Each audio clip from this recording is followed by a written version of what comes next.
The following programs were originally aired live, long before the advent of high fidelity, and they were recorded using a variety of means, from direct recording onto early audio tape and glass records, to simply placing the microphone of a wire recorder in front of the speakers of a radio playing the program.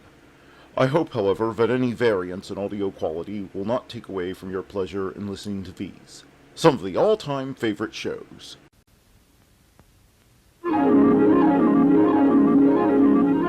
The following program is brought to you in living color on NBC.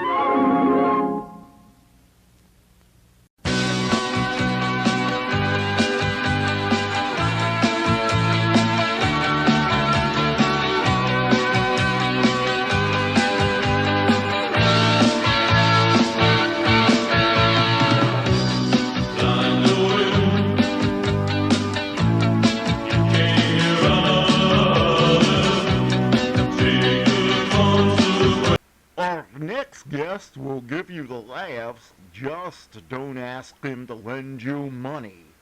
It's Jack Benny coming up next.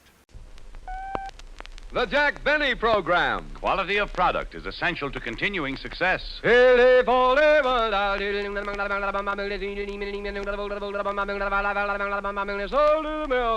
Lucky Strike means fine tobacco. So round, so firm, so fully packed. So free and easy on the draw. LSMFT, LSMFT, LSMFT. Of course. That's it, right you are. Lucky Strike means fine tobacco. So round, so firm, so fully packed, so free and easy on the draw. It takes fine tobacco to make a fine cigarette. And remember, Lucky Strike means fine tobacco. Yes, first, last, and always, Lucky Strike means fine tobacco.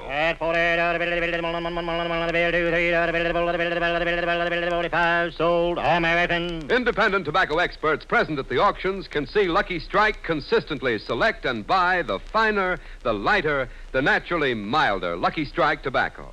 So smoke that smoke of fine tobacco, Lucky Strike.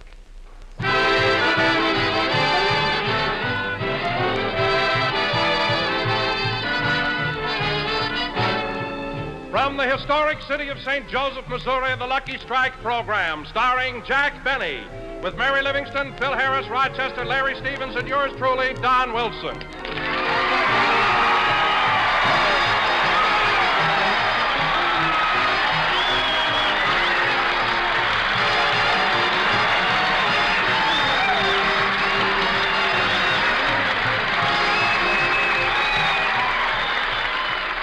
Yes, ladies and gentlemen, today Jack Benny is in St. Joe.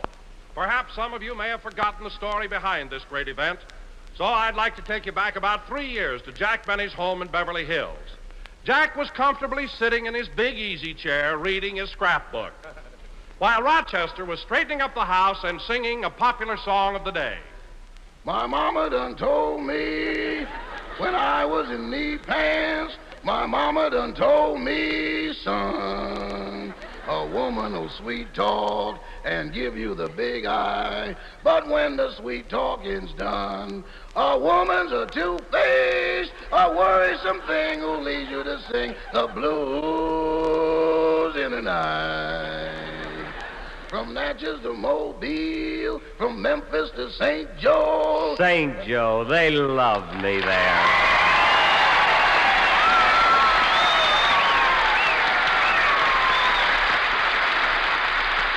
Yes, ladies and gentlemen, that's how it all started. And now, 3 years later, here he is in person. St. Joe's favorite adopted son, Jack Benny.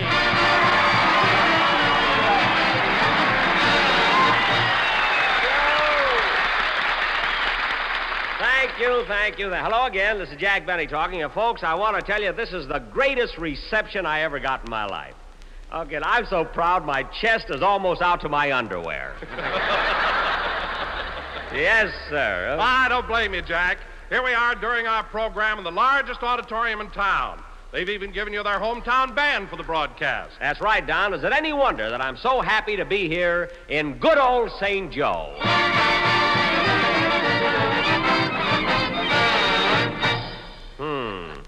Where were we, Don, before You we were were just saying interrupted? how happy you are to be here, Jack. Oh, yes. What a welcome I got when I arrived. You should have been with me, Don. The train pulled into a siding, they slid open the door, and we all ran down the ramp.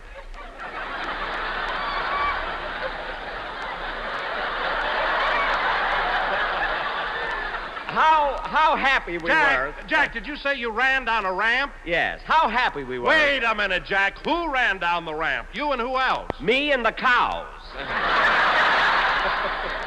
How happy we Jack, were. do you mean to say you arrived here on a cattle train? Cattle train? Certainly. When you saw all those cows, what'd you think it was? Well, I didn't exactly know, but I did feel they were overdoing that share the ride business.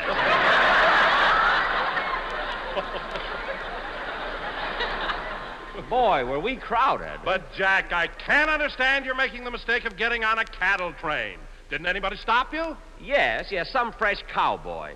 He opened my shirt, stamped grade A on my chest, and herded me in. And with those sharp sticks. You know? But it doesn't matter how I got here as long as I'm in good old St. Joe. Now, wait a minute. For heaven's sake, fellas, you don't have to play that tune every time I say good old... Look, I didn't say it. Now, look, fellas, I know you're glad to see me, but you don't have to blow your brains out. After all, we're trying to do... Hello, Jack. Hi, everybody. Hello, Mary. How are you?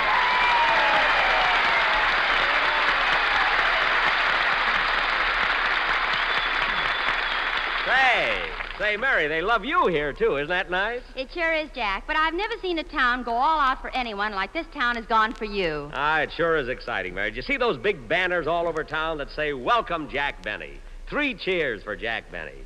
And we love you, Jack Benny. Did you see them? See them. I was with you in Chicago when you had them painted.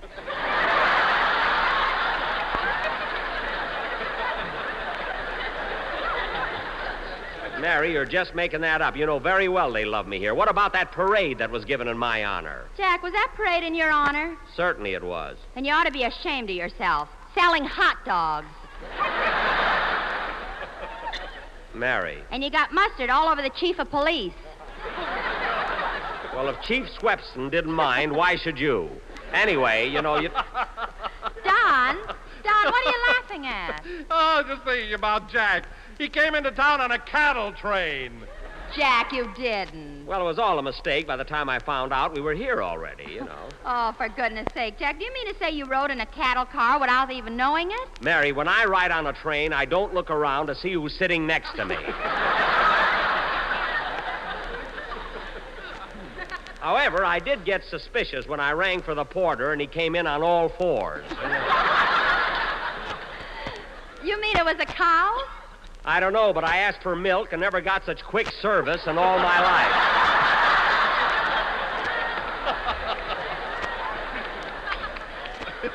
You mean you got it? Right in the eye, sister. Right in the eye.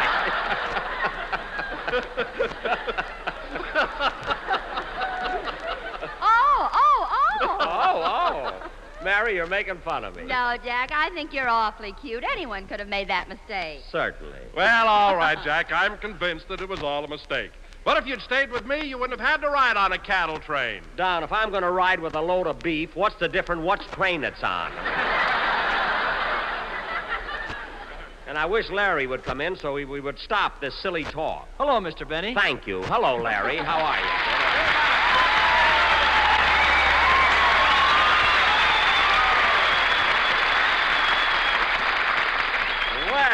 Well, listen to that reception, kid. Isn't that a wonderful audience out there? Oh, it certainly is, Mr. Benny. And you know what, Larry? Everybody that came in here to see this show had to give a pint of blood. Well, did it help you get over your cold?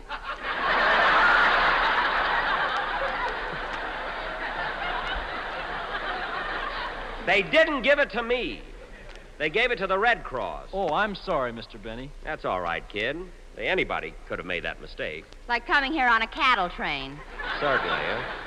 Say, Larry, have you been having any fun here in town? Oh, I sure have, Miss Livingston. I've been seeing all the sights, and this afternoon I even visited Jesse James' house. You did? Yes, but Mr. James wasn't home, so I left. Look, kid, Jesse James has been dead for over 60 years. He has? Then why are they charging a quarter to go into his house? Because he still has an FHA loan on it.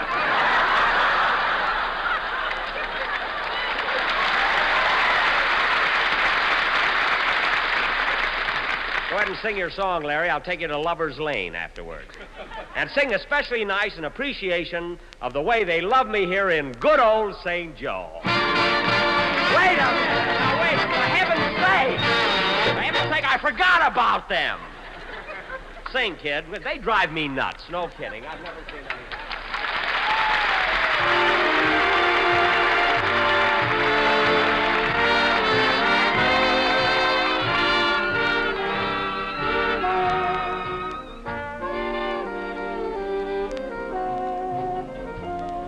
I love you, I love you, I love you, sweetheart of all my dreams. I love you, I can't live without you. My life is empty, it seems. You may do what you may, whatever you say. You know that I'll always love you this way. I love you, I love you, I love you. You are my sweetheart, in dreams it seems. Sweetheart of all my dreams.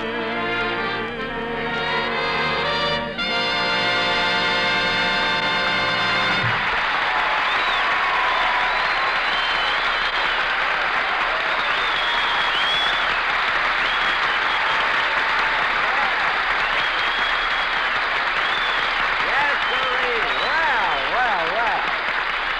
No, can't do any encores. Can't do any. It was Larry Stevens singing "Sweetheart of All My Dreams," and very good too. They love you here, kid. Mr. Benny's right, Larry. St. Joe loves everybody. Oh, they sure do, Miss Livingston. In fact, last week, the St. Joseph News Press printed a big picture of Fred Allen on the front page and told about how funny he was when he played at the Crystal Theater.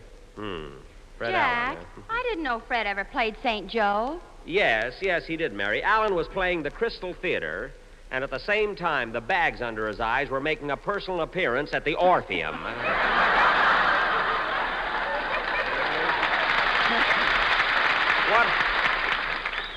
What an act he had. That was the first time the stockyards ever complained. No kidding. You know, and another thing. Hiya, folks. I think you know me, but this is Missouri, so come on, show me. Yeah.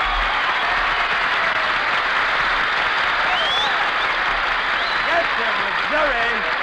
This is Missouri. Oh, Jackson, listen to that applause. That's what I like about the South. Well, that was a cute entrance, Phil, and by the way, I've got a little compliment for you. Everybody liked you on the Fitch bandwagon last week. Well, thanks. And you know, Jackson, them Fitch people were awfully nice to us. You know, after the broadcast, they gave every one of my musicians a case of shampoo for a present. Well, that was darn nice of them. A whole case? Yes, and my guitar player says it's delicious when you cut it a little with ginger ale.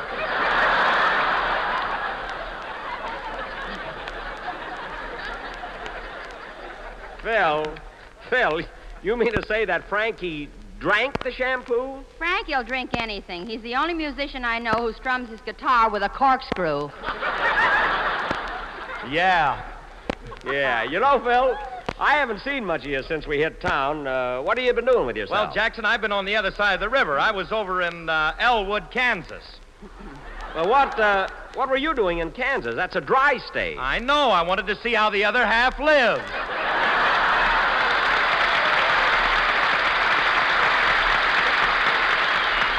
Oh, I see. Well, Phil, how are you enjoying yourself here in St. Joe? It's a great town, Jackson. Great. You know, this is a very historical place. You know, this is the home of Jesse Jones here. That's Jesse James. Jesse Jones. My goodness. Say, Jack, didn't they use a lot of local scenery in that movie they made about Jesse James? Yes, Don, I remember that picture very well. They wanted me to play the part of Jesse, and then, strictly through politics, of course, they took Tyrone Power instead, you know? Well, why didn't they take you, Jackson? Because every time they shot a gun, his toupee blew off. Mary, that wasn't a toupee. That was my mask that blew off. Since when does a mask have Bobby's pins? Bobby's pins. Bobby's pins.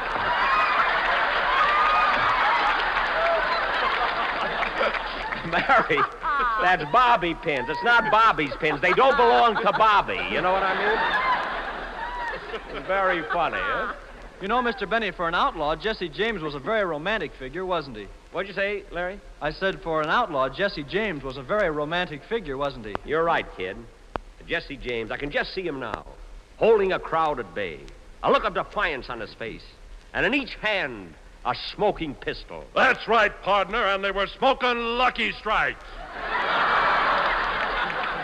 Oh, for heaven's sake, what has Jesse James got to do with Lucky Strikes? Well, he was free and easy on the draw, too, wasn't he, Sheriff?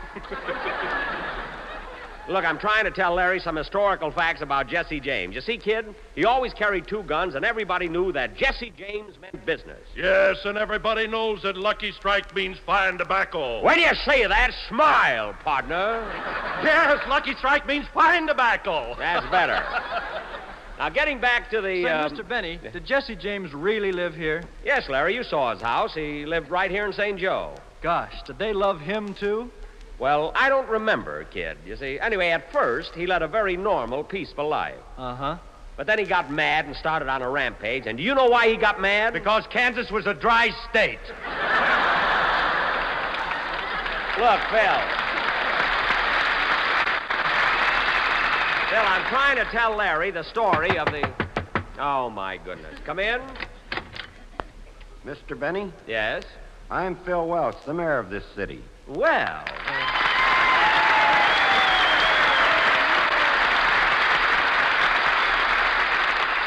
Well, it certainly is a pleasure to meet the mayor of good old St. Joe. All right, fellas, all right, that's enough. Well, I'm pleased to meet you, Mayor Welch. I'm sorry I didn't recognize you. Well, I recognized you immediately. I saw you when you played here in vaudeville, and I thought you had a very funny act. You did? Well. In fact, I laughed so hard I almost choked on my lollipop.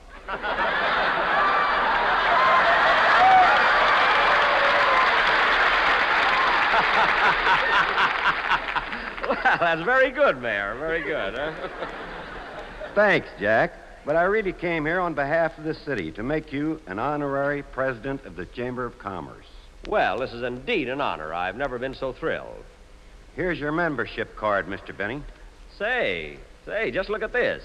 Jack Benny, honorary president of the St. Joseph Chamber of Commerce. And your membership fee is $1 a year. Oh. $1 a year? Yes.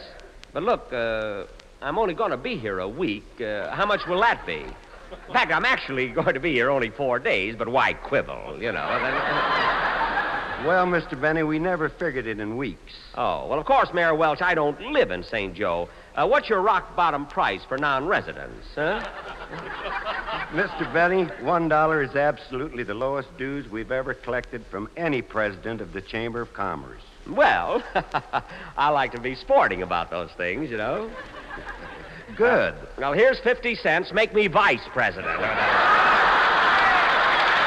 been a pleasure. Thank you. And thank you, Mayor. Thank you. I'm glad you dropped around. Huh? Thank you, and good night, Jack. Good night.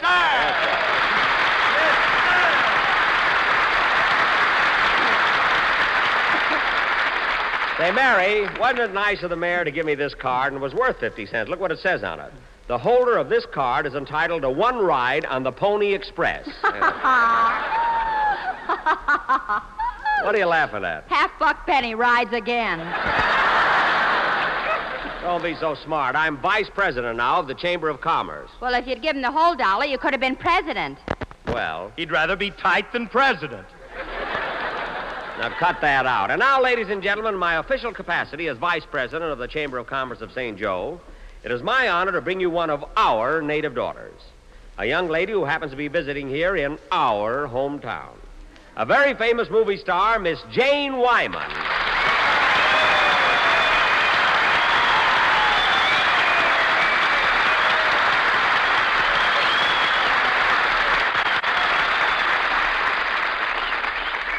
Thank you, ladies and gentlemen, and thank you, Jack. It's really an honor being introduced by a 4-bit vice president. You're welcome, Janie. And say, I was right when I said you were born here in St. Joe, wasn't I? Oh, yes, Jack, 28 years ago. And just think, when I was born, you were just a little 7-year-old kid running around Waukegan. Oh, Janie, don't make me younger than I really am. I was 8 at the time. His father was 9. Oh, quiet. I merely asked Janie if she were born in St. Joe. Yes, Jack, and there's something I ought to tell you. The people here don't like their city to be called St. Joe. They don't? No, you see, it's like San Francisco. They don't like to be called Frisco, and the people here like their city to be called St. Joseph. Oh, now, Janie. St. Joseph, but Janie, that would be silly. Silly? Why? Well, how would this sound? From Natchez to Mobile, from Memphis to St. Joseph, wherever the four winds blow, Seth. See what I mean? No, Seth. No, Seth? If this keeps up, I think I'll go, sir. You stay here. Anyway, Jenny, it's nice that you're with us in your hometown. You know that everybody in this audience had to give a pint of blood to see this show. Well, you've raised your prices, haven't you? They didn't give it to me!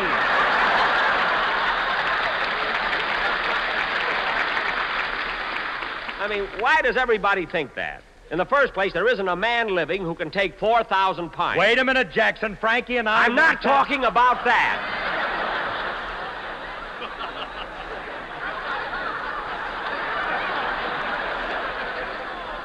Say, Janie, how about you and I going out for a good time after the broadcast? You know, we had fun the last time we went out together, didn't we? Oh, yes, Jack.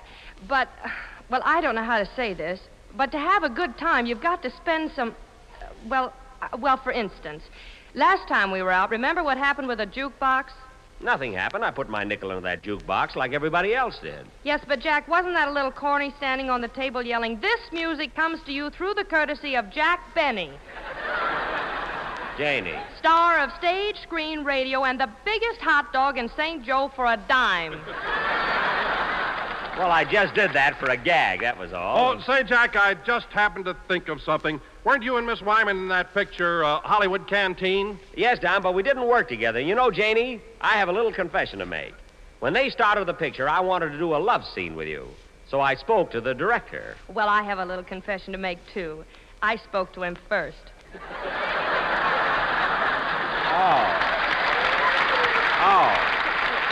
Osa. You know, Jack, I appeared in my last two pictures with Jack Carson, and gosh, he's wonderful. Jack Carson. Mm-hmm. He is, huh? Oh, yes. He's so big and strong. Well, being big and strong isn't everything. But, Jack, he's so handsome. So what? Beauty's only skin deep. You know. And he's so young. Well, I know lots of people who prefer the more mature type. But Jack Carson is so funny. Janie, don't fence me out. And if you want to know something, in my new picture, my leading lady is Alexis Smith. Gosh, she's so tall and stately. You know? Yes, I know, Jack. And I heard about your accident when you were doing your love scene with Alexis. Accident? What happened, Jack? He fell off his box while he was kissing her. I didn't fall. She pushed me. Anyway, Janie, I'll bet you and I'll be in a picture someday because I'm going to... Oh, there's the phone. Excuse me, Janie. And don't forget, after the show, we'll all go out together. And... I'll take it. Hello? Hello, Mr. Benny. This is Rochester.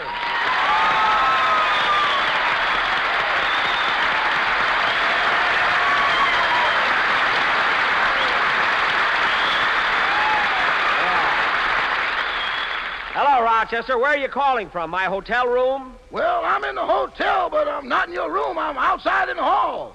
Well, what are you doing out in the hall? You know that suit you wore on the cattle train? Yes? Well, I'm waiting for the dry cleaner to come and drag it out of the room. But, Rochester, I thought he was going to be there this morning to pick it up. Oh, he was, boss, and it's the first time a dry cleaner ever called for a suit and didn't have to say, "Where is it?" Oh, then he picked up my suit? No, he went back to get a long hook. A long hook. Rochester, does my suit smell that bad? Smell bad? I opened the window and it set spring back 3 months.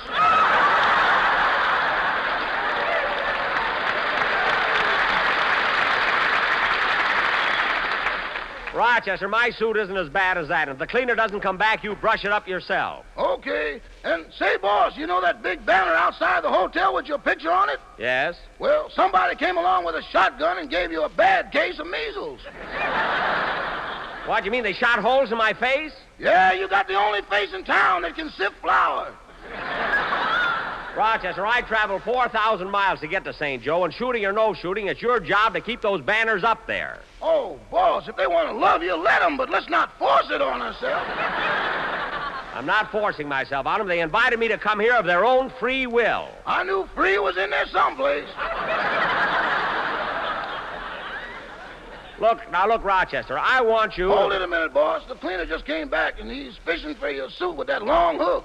That's good. So now I guess everything will... Uh-oh. What's the matter?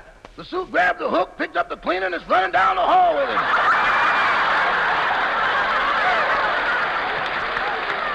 What? Sounds ridiculous, doesn't it? It certainly does. Goodbye. Goodbye. Doggone it. If I find pumps in my hamburger, I'll know where my suit went. Play, Phil. Go ahead.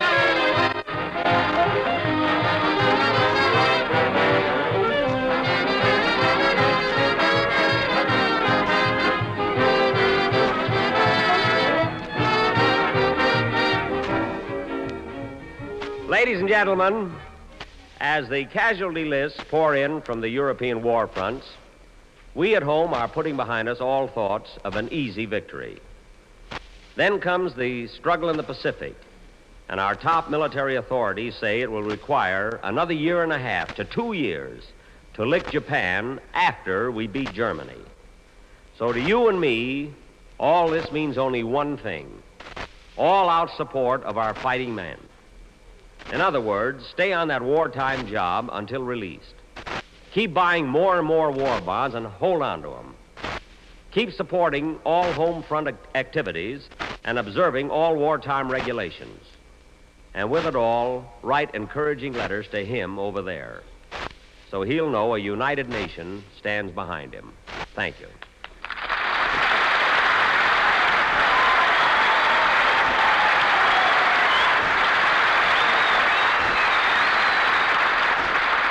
Jack will be back in just a minute, but first, here is my good friend, L.A. Speed Riggs. Smoke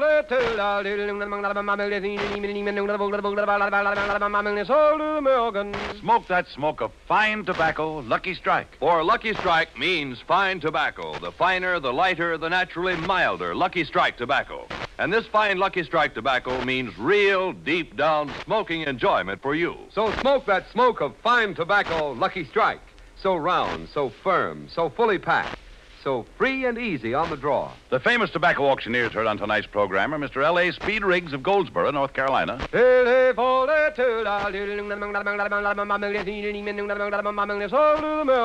Mr. F.E. Boone of Lexington, Kentucky. At 45, sold American. And this is Basil Rysdale speaking. LSMFT, LSMFT, LSMFT. Make no mistake, in a cigarette, it's the tobacco that counts. So smoke that smoke of fine tobacco, Lucky Strike.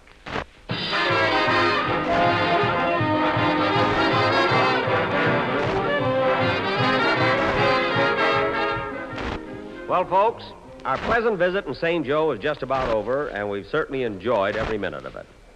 And I want to thank all you wonderful people here for giving us such a swell reception. I'm sorry I haven't time to mention the names of all those who have been so nice to us. But you see, St. Joe has a population of 75,711. So you know what I mean. Next week, we'll be in Colorado. Wednesday night at the Fort Logan Hospital. Thursday, Peterson Field at Colorado Springs.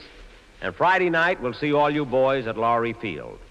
And next Sunday, we'll be broadcasting for military personnel at Fitzsimmons General Hospital in Denver. We'll see you then. Good night, everybody. My mama done told me when I was in knee pants. My mama done told me, son.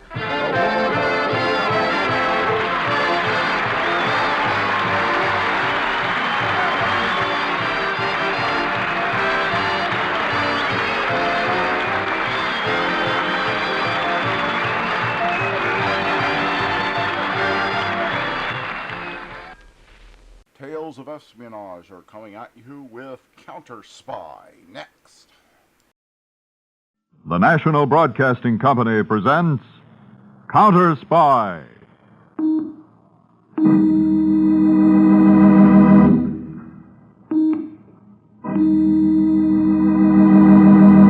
Washington calling David Harding, CounterSpy. Washington calling David Harding, CounterSpy. Harding, CounterSpy, calling Washington.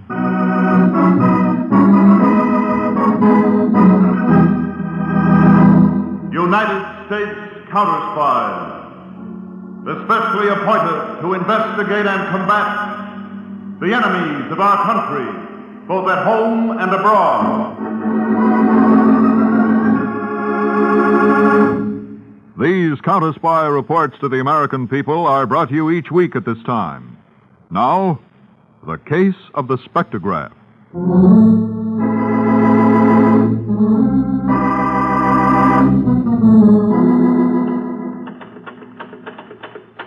Miss Phelps, Yes, Mr. Blake? when is Dr. Carthouse going to be here? Why, He might at least be prompt. After all, we are his financial backers. I know, Mr. Don. As such, we're certainly entitled to better treatment than this. Of course, Mr. Fulton. Considering the fact that we've advanced close to $50,000 for his sonic research so far. Oh, I know you have, gentlemen. Now, look, Miss Phelps, have you any idea where he is? Well, probably at Columbus Circle, 59th Street and Broadway. Oh, no, not again. More speeches? Well, Dr. Carthouse was feeling very good when he left here, and as you know, he usually makes speeches when he feels good. Yes, flowery ones, too. Although you'd never guess it from the way he talks normally. Abrupt, to the point. But I'm not going to have my dignity trifled with any longer. If the doctor doesn't show up in 5 minutes, I'm going to consider the money I've invested so far in that nincompoop lost. And you and Blake can carry on with the financing if you're mad enough to do so. Now, Fulton, don't be... No, I mean it, Blake. I've had enough. What? Gladys, you should have been there. I made a great speech. A crowd of 30 people. I told them what I thought of the government. They were impressed. Doctor, your appointment... Oh, I see. All licking your chops, eh? That's what I mean, Blake. Now, see here, Doctor. I'm a man of some importance in the banking world. I demand that I be treated with a measure of respect. Respect? You get that for brains, not money. There are no brains here except mine. And Gladys's. My heaven, I'm... Now, calm down, Fulton. Let's at least see what the doctor has to show us. Yes. Now, Dr. Carthouse, you promised us a demonstration of how far your sonic research had progressed. I keep my promises. Wait till I set up the laboratory, you'll see. Give me 5 minutes. Or waiting. It won't be long, Mr. Fulton. Give them some reading matter, Gladys, to keep them busy. Something not too difficult. Comic books.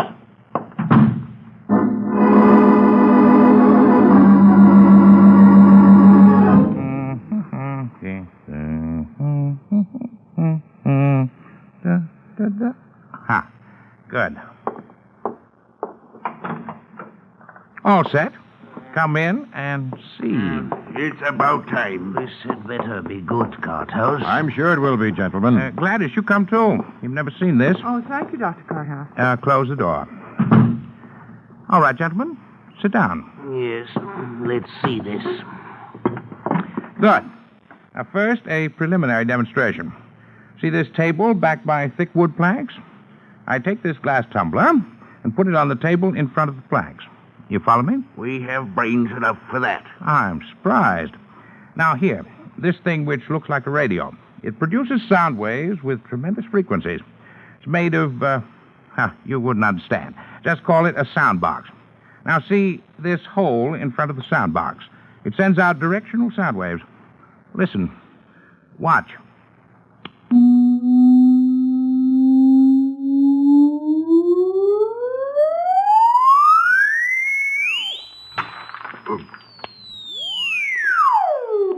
There. See? Your ears hurt? I can barely hear now. Yes, but what of it, Dr. Carthouse? Shattering a glass is nothing new. A good, robust voice can do it, just holding a note long enough. Right, Blake. I showed you that for contrast with the real demonstration, which is coming now. Gladys. Yes, Doctor. Brush the glass off the table. Yes, sir. Now, the three of you, look at this. A steel tube. Go on, take it. Pass it around. Heavy. 3/4-inch steel. Armor plate. No question about it. Now, Fulton, be useful. Put the steel tube where the glass was.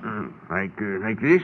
Right. I didn't think you were so smart, Fulton. But I will not tolerate... Oh, shut up, Fulton. Go on, Dr. Carthouse. There's nothing more to say, Blake. Just listen. Watch again.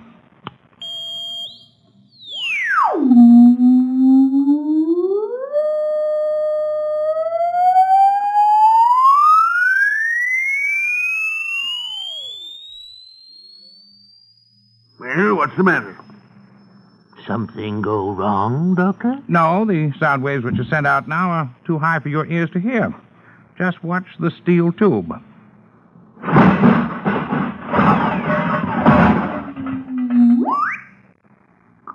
Good heavens. Well, that's incredible.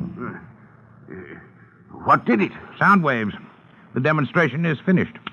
Yes, but what did it? How did you attain a frequency that can shatter steel? How soon can we put this to practical use? Why didn't it shatter those planks behind the steel tube? The planks have a higher degree of elasticity. They can absorb the sound waves. Steel is brittle. It can't. I'm working on a frequency to shatter wood now. This is frightening. Shattering armor plate like that. If this is developed on an industrial scale, there'll be plenty of practical use for it. Blake, I'm concerned with the war potential of a thing like this. Yes, Fulton's right.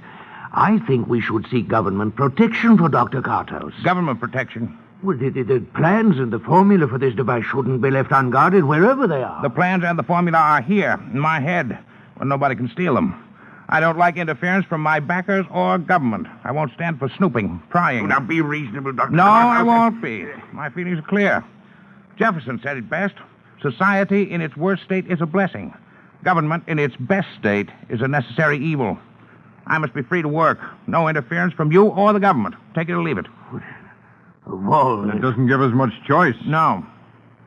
Well, then, go on as it is. And good night.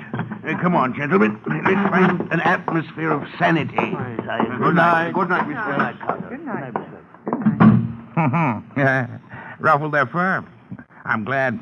It'll teach them that the brains are important. I feel good. Like a speech. It's late, Doctor. Oh, don't worry. I'm not going to make one. It's good to be independent. Remember that, Gladys.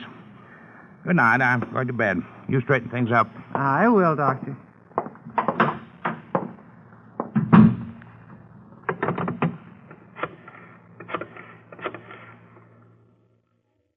Long distance? I'd like to place a call to Washington, D.C., the headquarters of the United States CounterSpy.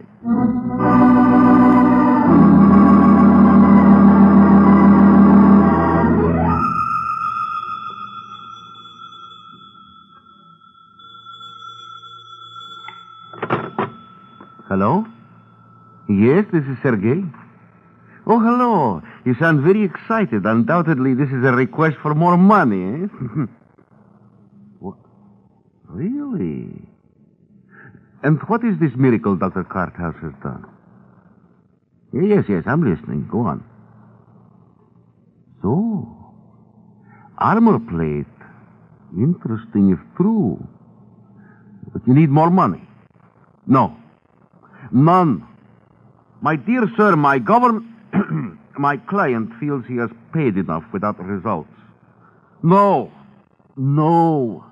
If what you say is true, obtain the formula and plans. How? That I leave to your imagination. Get them to me and you will receive the final agreed upon sum, $100,000. Yes. Just send them by a commercial messenger. In this business, the most ordinary means of transmission is usually the safest. I'll be expecting to hear from you. Good night, sir.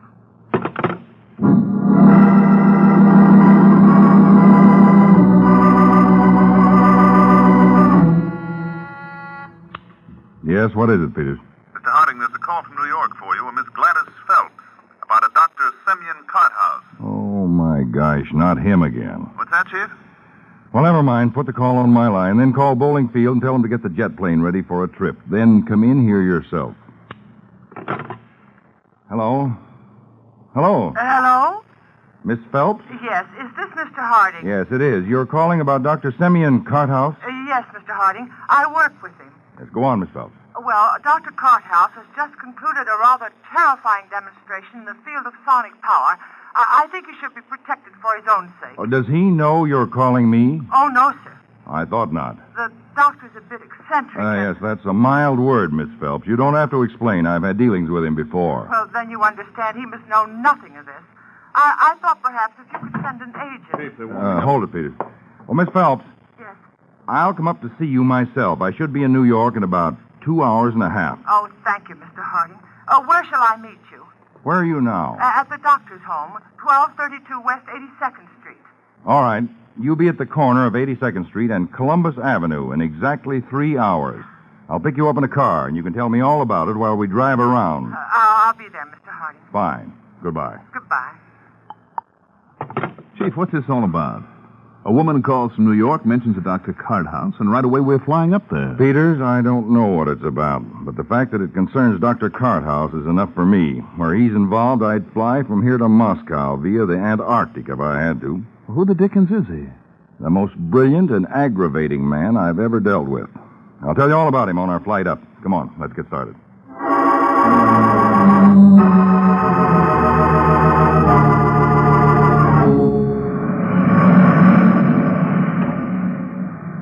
You mean that Dr. Carthouse made all these contributions toward the improvement of radar, and I've never heard of him? Well, that's not surprising, Peters. You were in Europe in 1942 and 43, the period the CounterSpys dealt with him. Well, I should at least know the name. Oh, no. Dr. Carthouse is, shall we say, peculiar. He loathes publicity and despises government. Our government? Oh, he's broad-minded. Any government. He never officially worked for it. But the results of his research, Chief, how did we get them? Well, he brought them into us. But he never worked for us. We had to guard him without letting him know that he was being guarded and financed him through apparently private sources. Must have been one headache to you. But tell me, why weren't his services just drafted for the government? That's easier said than done. He refused point blank to work. Of course, we could have had him arrested, even shot, but that wouldn't have given us the benefit of his brain. That's true, Dave. You can't force a man to think. Yes, particularly not Dr. Carthouse. He literally doesn't give a hoot for anything or anybody. He's not at all reticent about announcing that fact. Unpleasant character. Oh, no, to the contrary. Very pleasant. And very difficult to guard. Our biggest job was protecting him from being mobbed. Mobbed? Yes. You see, he has a hobby, not stamps or model planes or anything normal. He likes to make speeches. What? Yeah, one day he's in Union Square denouncing communism, and the next day he's at the Chamber of Commerce meeting denouncing capitalism. Some character. Dr. Carthouse is just against. Doesn't make any difference what. He's against it. Well, I'm looking forward to meeting him. Well, don't, Peters, because you won't. I haven't the faintest idea what he's doing. But if he learns we're interested in it, protecting him, interfering, as he calls it, he'll stop dead. I know, because that's just what he did when he found out our agents were guarding him during the war. That's why I haven't kept an agent on him regularly. The New York office keeps a once-a-month check on him. That's all. But just what is it that he'll stop doing, Chief? You don't even know yet. Well, I know if Dr. Semyon Carthouse is doing it, it's important. That's enough for me. Exactly what it is, we'll learn in New York when we meet Miss Gladys Phelps.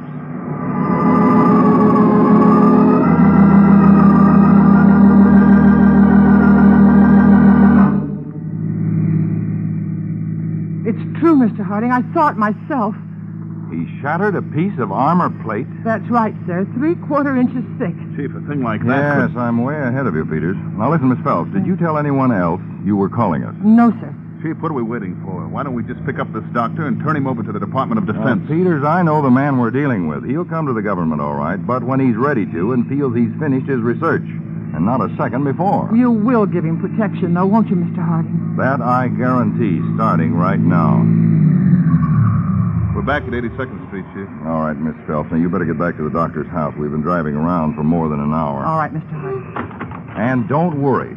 We'll have a guard over him every minute from now on. Well, I've got a feeling I don't get any sleep tonight, Chief. You don't, Peters.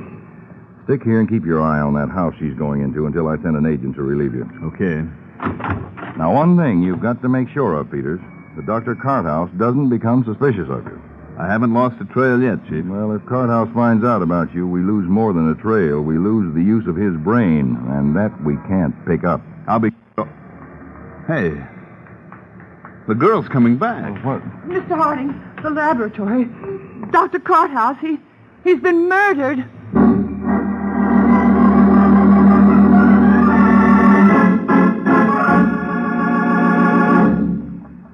You are listening to the Case of the Spectrograph on CounterSpy.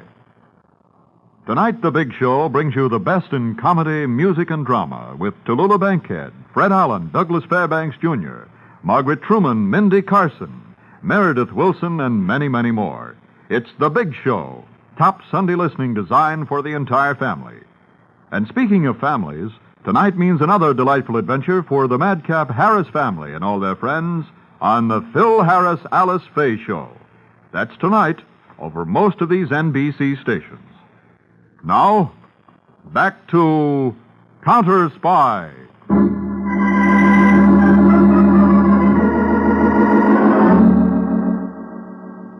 Well, Peters?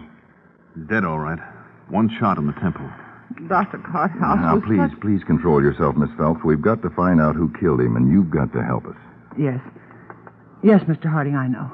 The cinch that was one of the 3 financial backers Miss Phelps told us about, since they were the only ones who knew of the doctor's experiment. Yes, looks like it.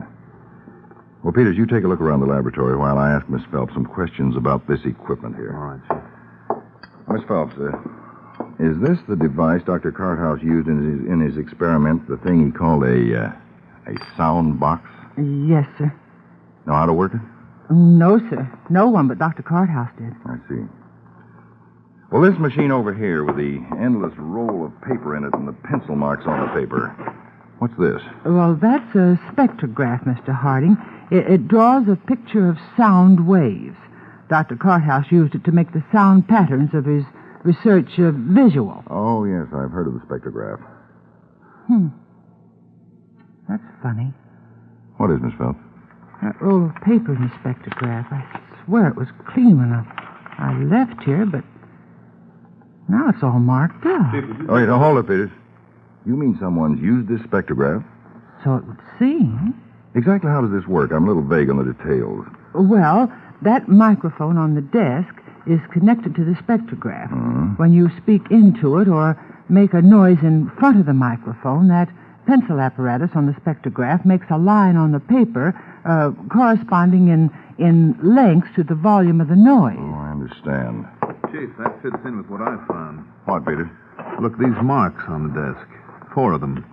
Like rubber grippers on the bottom of a portable typewriter. Then this indentation in the desk blotter. Circular, big, could be a microphone stand. And here, a piece of recording tape. What? Was on the floor by the desk. A tape recorder, huh? And that spectrograph in use. What does it mean, Mr. Harding? Well, the recorder's pretty obvious. Whoever killed Dr. Carthouse wanted his knowledge first. He knew the doctor kept nothing in writing, so he made him speak his piece and then shot him. I go along with that, Mr. Harding. Then we can assume that he talked into the microphone attached to the murderer's recorder and at the same time switched on his own microphone attached to that spectrograph. Chief, you mean the whole story is in those undecipherable pencil lines on that roll of paper? Well, I mean, it's worth the trouble to find out what is on that roll of spectrograph paper, something we're going to do right now.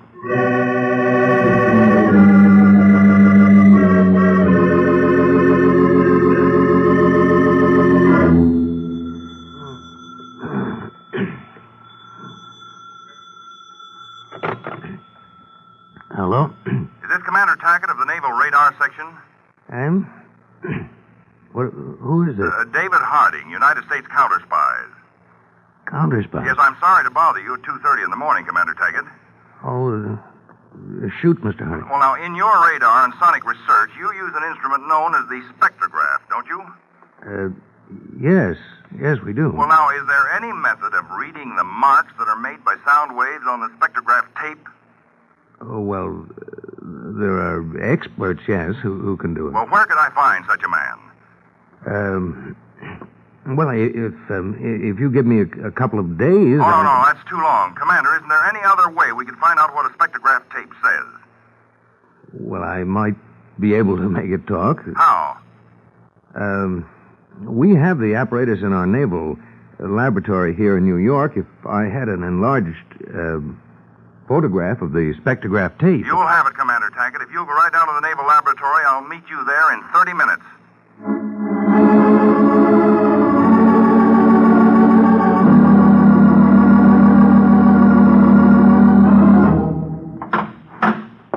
Hello, Commander Tackett. The officer of the day told me you were here. I'm David Harding. Hello, Mr. Harding. I must say you CounterSpy certainly do things in a hurry. Well, this is extremely urgent. Oh, fine. Do you have the enlargement of the spectrograph? Well, my assistant, Mr. Peters, is standing by at our CounterSpy photo laboratory, and he'll rush right over with it just as soon as it's ready. Good. Well, then I can take this time to show you how I may be able to make it talk. Yes, that's what I came for. Well, we use this device here, Mr. Harding, a big electrically lighted transparent drum. It's a sort of talking drum. Talking drum? Yes, Mr. Harding. You see that bank of electric cells outside the drum? Photoelectric cells? Yes. Well, when we place strips of black paper or tape on the drum and revolve it, the photoelectric beam is broken, and a series of vibrations are transmitted to a speaker for as long a time as the beam set up by the photoelectric cells is broken. Oh, I see. Then, theoretically, you can make paper talk without a human voice even being involved in the process. Well, that's just exactly what we've done, Mr. Harding. Look, I'll show you this test pattern we keep handy. Yes, please do. Well, first, I'll start the motor that turns the lighted drum. There we are. Now, you see the drum revolves, but nothing happens because it's completely transparent. Now, here's the spectrogram reading, which we use for laboratory tests. That's a hand-drawn picture of some spoken phrase. Is that right? Right, Mr. Harding. And I'm sure you're familiar with the phrase of the saying. Now, here on this desk, this black tape cut up in odd shapes. It's an enlargement of this spectrogram already prepared in sections for mounting on the drum. I see. Go on. Well, I'll take this first section and mount it on the drum. So. Now, when I start the drum, listen to what happens when the part with the black tape on it passes over the photoelectric cells. Mary had a, Mary had a, Mary had a. That's remarkable. Wait. I'll mount the rest of this prepared laboratory tape on the drum, and there we are. Now, listen.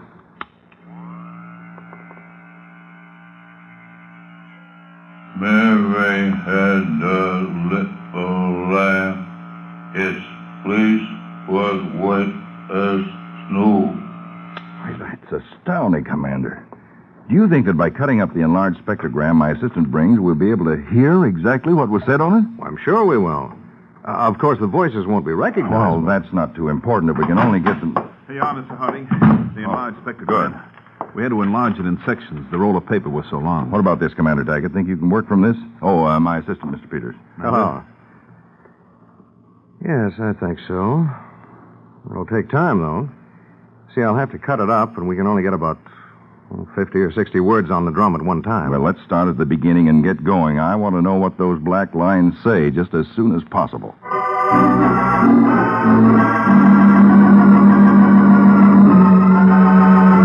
we are, Mr. Harding. The first section's all set up and ready to go. All right, turn it on. Let's hear what it says. And pray that the voice of the murderer is on it. All right, here goes.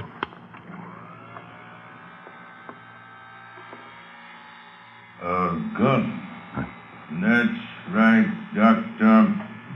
You're going to kill me, eh? That prayer's answered. Yes, unless you tell your data to this microphone I set up. If I do, you'll kill me anyway. So, right, but your knowledge will die with you, and you wouldn't like that. I have no choice. None. Why the dickens doesn't he say the man's name? All right. I'll tell all. Move the mic closer, Blake. Blake. I'll have to cut out more of the spectrogram. Would you do that yourself, Commander, and have a confidential stenographer transcribe what the talking drum says? The rest, I'm sure, will be Dr. Carthouse telling the results of his sonic research. All right, Mr. Harding. Chief Blake has a tape recording of that. I know, and we'd better move fast if we want to stop it from getting out of the country. Come on, Peters, let's go.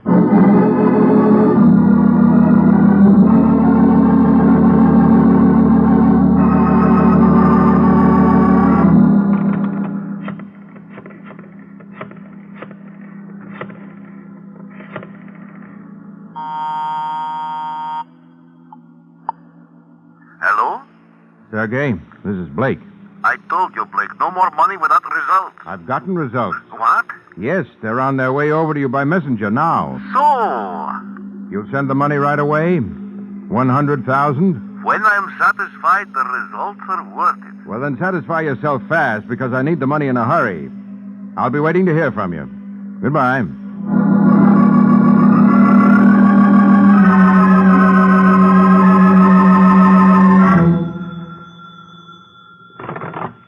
Hello? Congratulations, Blake. Sergey, I was just going to call you. It took me some time to get a tape recorder to play the tape which you sent me. Well, do I get the money? It's on its way over to you by messenger now. Half the sum. Half? You will get the rest when the scientists of my my client have confirmed the value of what you sent. Now, look, Sergey. After all, I am not technically qualified to judge what I heard on that tape. So be satisfied with half for the present. Our understanding was... Hold on, Sergey. There's someone at the door. Most likely the messenger with your money. I'll take it and be happy. I'll be in touch with you in the future. Goodbye. Now, Sergey! Sergey! Just a minute. Package for Mr. Blake. Yes, that's me. Sign here. All right. There, and, here's $1 for your trouble. Just one out of the 50,000, Mr. Blake? What? You're not a very generous tipper. What the devil is this? Who are you two? United States CounterSpies. It isn't every man we run errands for, Mr. Blake. You should feel honored. I don't understand. What's this all about? The tape recording for Mr. Sergei Yekoro. We delivered it. You delivered it? After switching the one you sent for the one we made especially for the purpose. I don't know what you're talking about. It's no use, Blake. We've known about you since early this morning. The only reason we didn't pick you up sooner is that we wanted to see to whom you disposed of that recording that you forced Dr. Carthouse to dictate before you killed him. Killed him? That's right, Blake. You see, Mr. Yekoro's government will waste a lot of time trying to make something out of the recording we substituted, a fact which won't make us unhappy. So, Blake... Now, listen. I'll make a deal with you. I didn't kill Dr. Carthouse, but I'll tell you everything. All about Sergei. He's the one that did the killing. Really? Yes, I swear it. Now can we make a deal? No, Blake. For two reasons. In the first place, we don't want to arrest Yekoro. Keeping a known foreign agent under observation will give us a lot more leads than we could get out of him in prison. And in the second place, Dr. Carthouse practically named you his murderer in a spectrogram recording he made. So get your hat and coat and come along, Blake. Well, doesn't seem to be anything else for me. Look out, Peters. He's got a gun. Oh, you don't. That was close, Chief. Yes. Better call the ambulance, Peters. They can take care of Blake's last errand and see that he's delivered to his final resting place. Prison.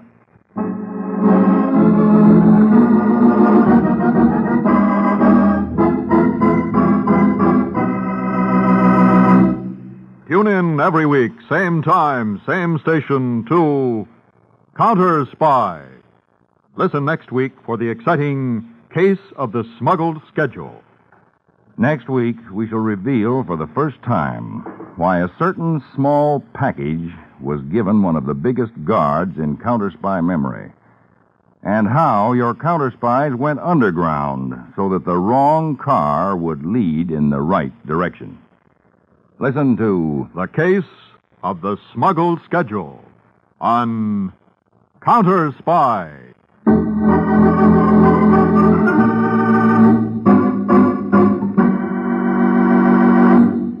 Tonight's CounterSpy program originated in New York, was directed by Marks B. Loeb, dramatized by Palmer Thompson, and featured Don McLaughlin and Mandel Kramer. Lionel Rico speaking.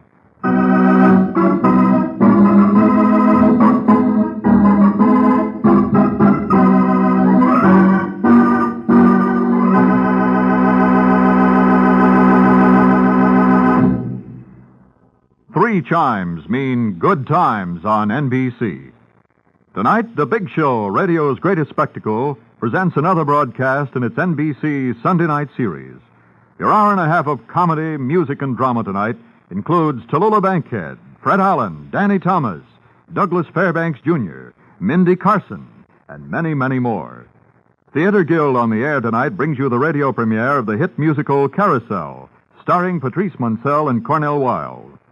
Hear Margaret Truman and Doug Fairbanks Jr. on The Big Show today on NBC. Hey, man, how about we check in with Fibber, Magee, and Molly next? That sounds good to me.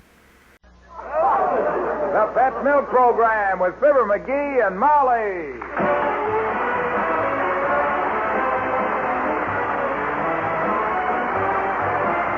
The first evaporated milk, Pet Milk, presents Fibber, Magee, and Molly, transcribed with Bill Thompson, Arthur Q. Bryan, Tyler McVeigh, Kay Lavelle, Norman Field, and me, Harlow Wilcox. The show is written by Don Quinn and Phil Leslie and directed by Max Hutto, with music by the King's Men and Billy Mills Orchestra.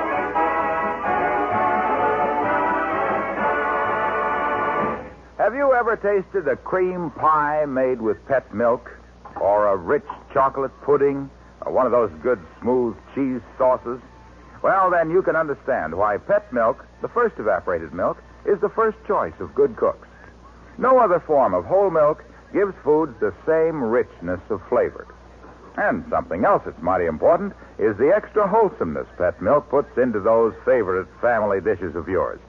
You see, pet milk is good, sweet country milk that's double rich, concentrated to double richness by evaporation.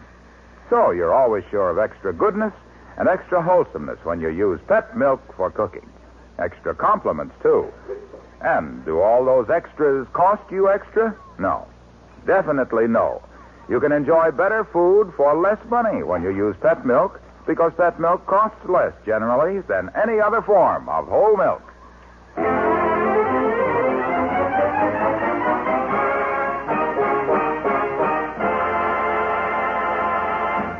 Dear Mary Margaret McBride, how can a wife talk over the top or around the sides of a morning paper behind which her husband has disappeared at breakfast?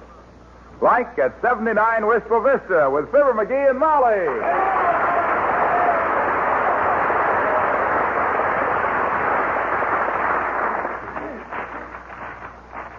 McGee, are you still there, dearie?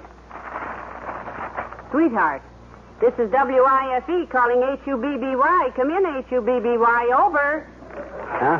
Oh, you speaking to me, kiddo? Yes, if you'll pardon the familiarity. Oh. Now that you've read the paper, what's new, you? Fascinating story on the front page. You know the old guy that hangs around the corner of 14th and Oak selling razor blades, pencils, and hot chestnuts? What about him? He died last week. 99 years old. Oh. No family, no friends. And $50,000 sewed into the lining of his ragged old overcoat. Impossible. What's impossible? To have $50,000 and no friends? Nobody knew he had it. He lived all alone in a piano box back in the alley. He was a hermit. Hermit. Hmm? Herman is a man's name. I know. It was this man's name. Herman the Hermit. Herman Steinway was his real name, according to the paper.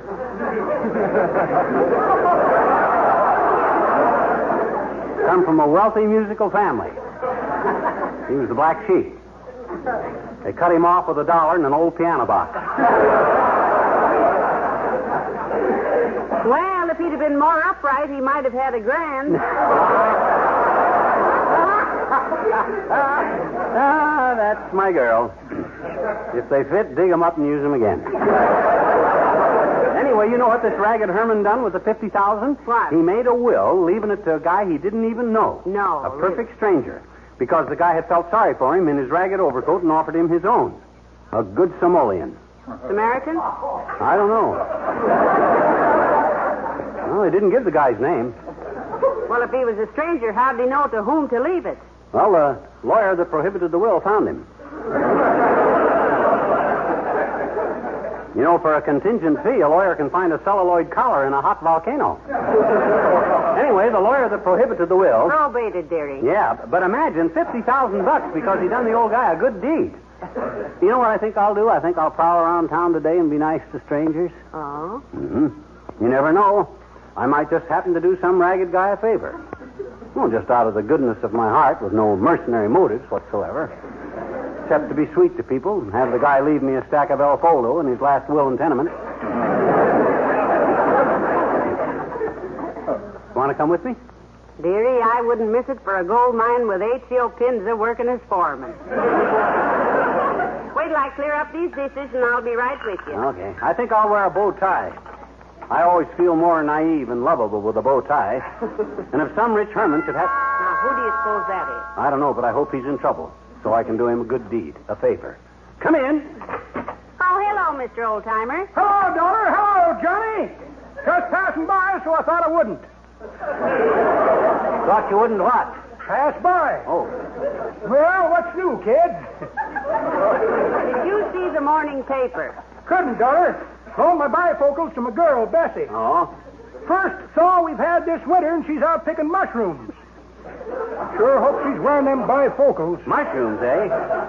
Bessie giving a dinner party? Yep. Beefsteak and mushroom dinner for the Wistful Vista Young Republicans Club, Johnny. Oh. Bessie takes her politics real serious. Oh, faithful Republican, huh? Yeah. Out picking some mushrooms. No, faithful Democrat. Out picking some toadstools.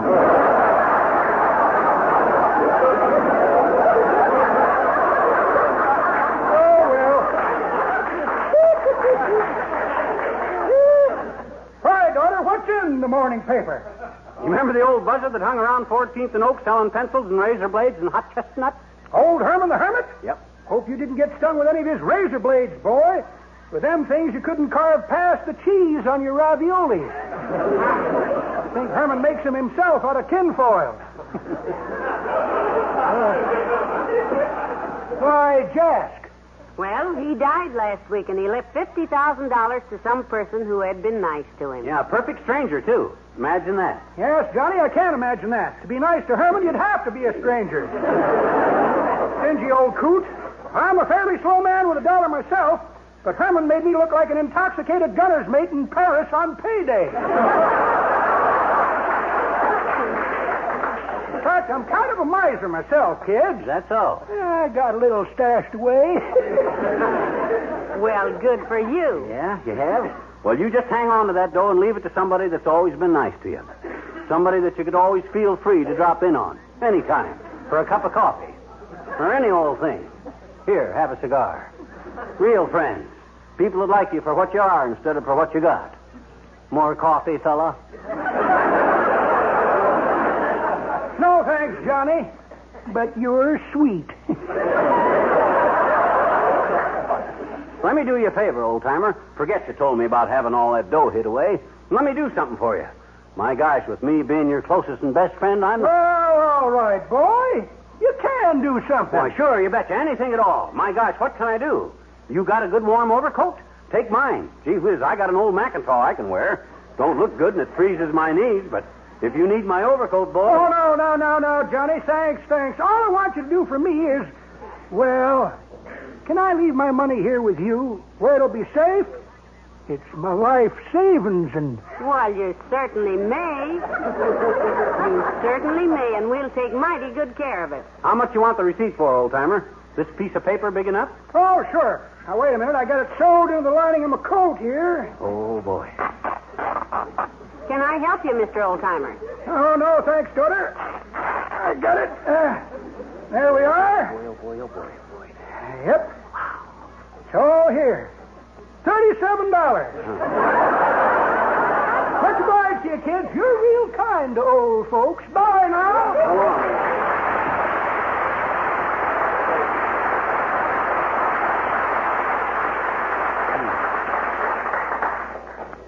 $37. Well, who knows? He may be just testing me. After all, he did let me do him a favor. 2 of them. What do you mean, 2 of them? Look in the other room. Huh? He left his old overcoat and took yours. Oh. Well, Samaritan, shall we go downtown? Leave us be off.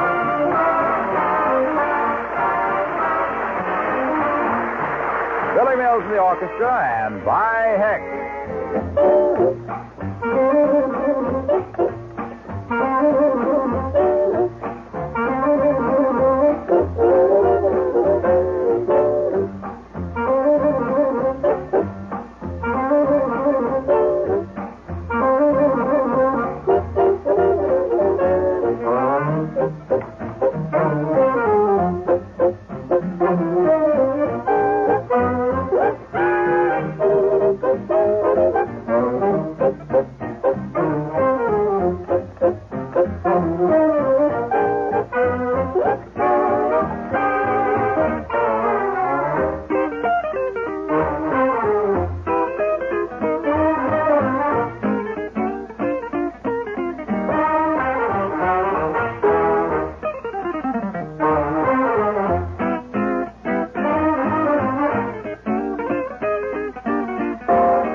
Let's walk a little faster, kiddo.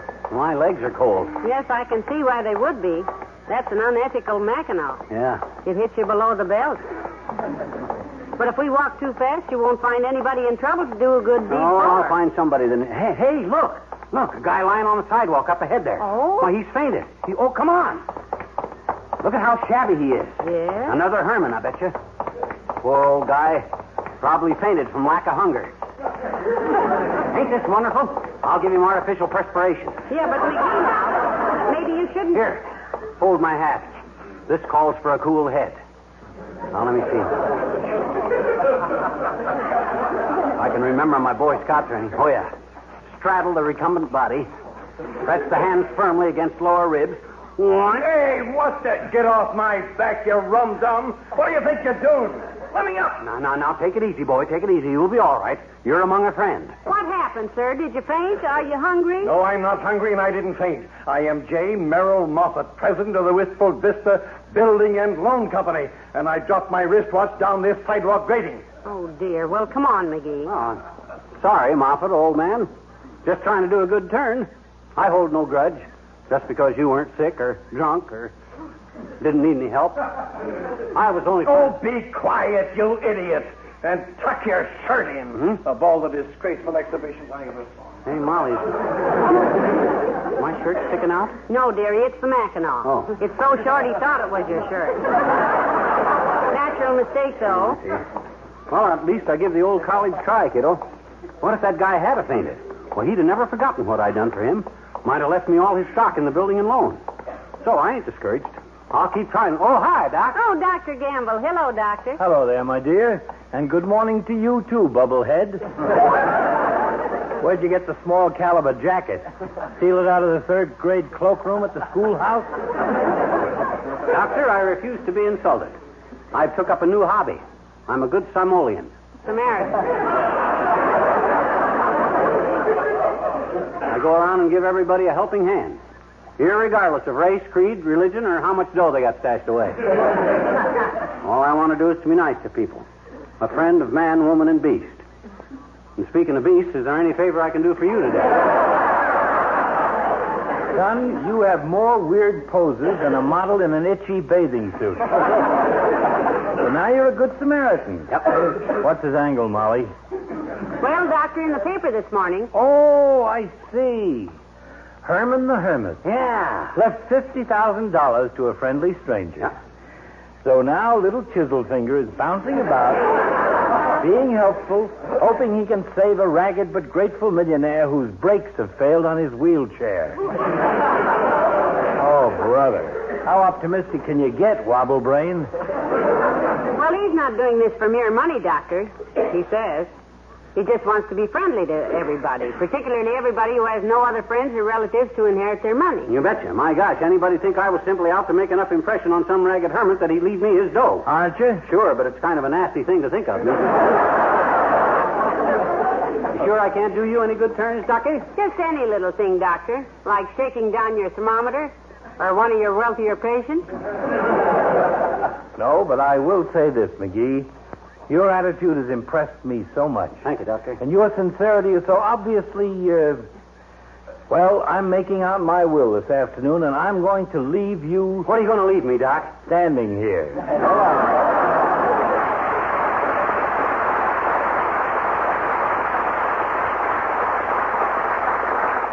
You know, I'm afraid the good doctor is a little cynical, Magee. Yeah. He's seen so much of the seamy side, he looks at life through a handful of lint. Besides that, oh, look at that tired-looking woman coming out of the market there. Boy, is she loaded. Oh, hi, sis. Let me help you carry that stuff. No, thank you. I can handle them. I'm only going to my car. Oh, come on. I want to do it. I like to do people favors. Well, do me one and get lost. I don't need any help. Oh, sure you do. My gosh, all them groceries? Here, I'll take this big sack here and I'll put... Dear old heavenly days. Here, let me help pick these things up. Thanks, but how can you pick up a puddle of milk? If it hadn't been for this clumsy oaf here. Yes, you, butterfingers. Oh, now look, sis, I'm sorry. I was only trying to help somebody.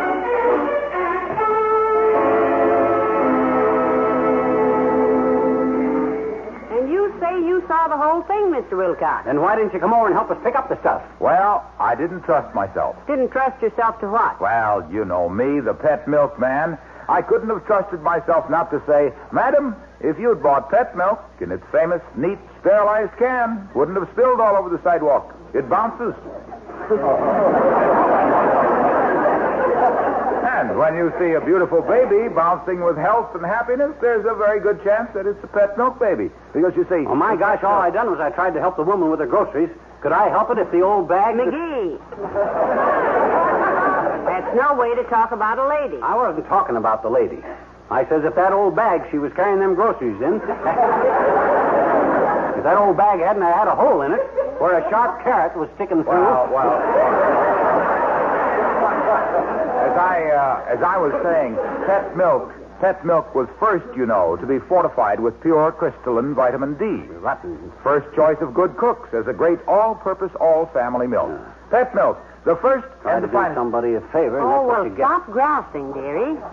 It was merely an accident. You paid her for the damage. I'll say $1.65, too, I paid her. I'll bet it's a racket with her. I'll bet she just buys carrots, runs back in the office, sharpens them in a pencil sharpener. So they'll be sharp enough to punch a hole in the grocery bag and then waits for a big-hearted dimwit like me to come along and... Oh, hey, Junior. Yes, pal. Hey, may I finish first? Oh, pray do. Thank you. You see, Pet milk is good, sweet country milk, concentrated to double richness, to serve equally well as milk, coffee cream, and even for whipping. Available at food stores everywhere, by the can or by the case. Now, yes, pal? You sure you're through? Mm-hmm. You've only been pitching in there for 7 innings. Oh, well, the rest can wait till next week. What's on your mind? I'd like to ask your advice. As an older man, you may... Oh, now, wait a minute. Older man? Why, you'd worn out 3 razors before I finished reading The 3 Bears. Don't give me that older man business, Gramps. Older man. Yeah, well, then let us say as a more experienced, Well, all right. more sophisticated, more educated, more thoughtful... More baloney, anyone, while we're slicing it? All right, get on with it. What advice do you want? Well, if you was me... Oh, no. Oh, no, please. Stop. What a horrible thought. Oh, I'm sorry, pal. If I were you... Yes. Oh, no. Let me out of here. I'll see you later, Molly. Huh? Oh, to think of me being hit. Oh, no.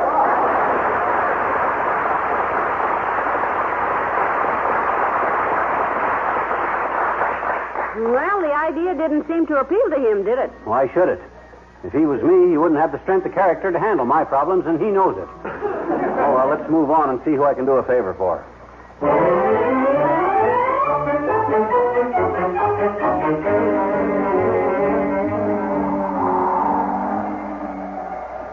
Getting a little McGee, isn't it, Wendy? Huh? Or,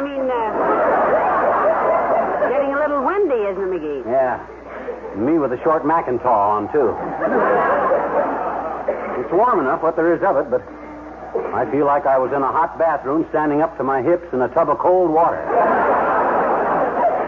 Hey, look. At what? At that newsstand. The papers are all going to blow away. Some ragged little newsboy's going to lose his day's profit. Well, I don't see him anywhere. If we only had a small anchor or flat iron or something to hold the papers down with... Hey, there's a big rock. I'll get that. Where? Oh, no, McGee, don't take that. That's... It's okay, kiddo. It was under the back wheel of that truck. Sure, my gosh, you might have backed right over it without seeing it. Here, this will weight down them papers, and then they sure won't... McGee, the truck is moving backwards. Jump in and put the brake on. Oh, okay, Hey, I can't.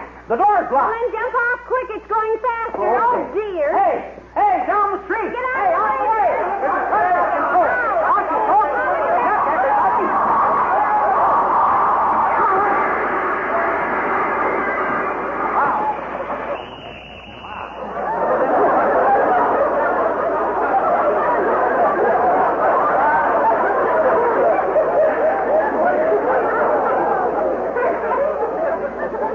Heavenly days, right through the window of Kramer's drugstore. That's the first interesting window display Kramer's had in 5 years. Well, come on, kiddo. At least we saved the kids' newspaper.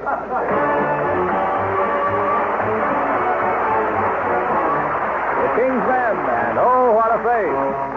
He carries her picture in his pocket. Was taken the day he went to sea. He carries her picture in his locket. So she is as ugly as can be. Oh, what a face. It's a disgrace to be showing it in any public place. Now one morning he took her to a pig farm. He told her to wait down by the rail. Wait for me. But when he returned, he couldn't find her. Cause the farmer had put her up for sale. Oh, what a face. big disgrace to be showing it in any public place. Oh, what a face. To the zoo she went one day to seek some comfort, determined to stand for no abuse. No abuse. But as she entered, people all went crazy. Crazy, cause they all thought a beast had broken loose. Oh, what a face. Oh, what a face. It's a disgrace. A big disgrace to be showing it in any public place. No public place. And now she no longer is among us. She's gone. You may think that death would end the curse. Not so. There around the grave where she is lying. She is lying. The daisies all have faces just like her. Oh, what a face. Oh, what a face. It's a disgrace. A big disgrace to be showing it in any public place. What a face.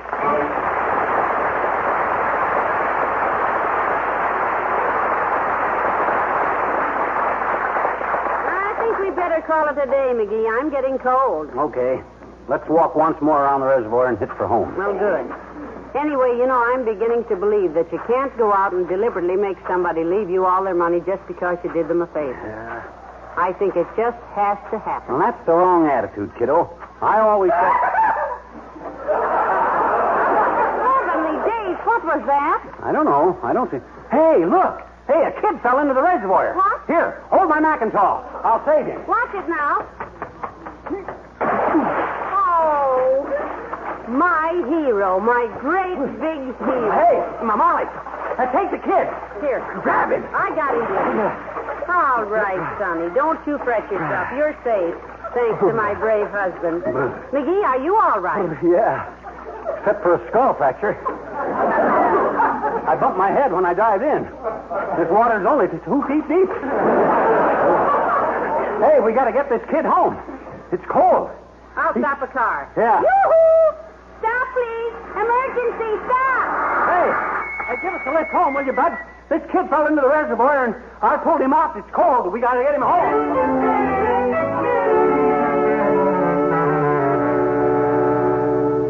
Are you still chilled, dearie? Want another blanket and another hot buttered root beer? No. I'm fine now, thanks. Imagine you saving the life of little Huntington J. Crumford, the son of the rich millionaire. Yeah.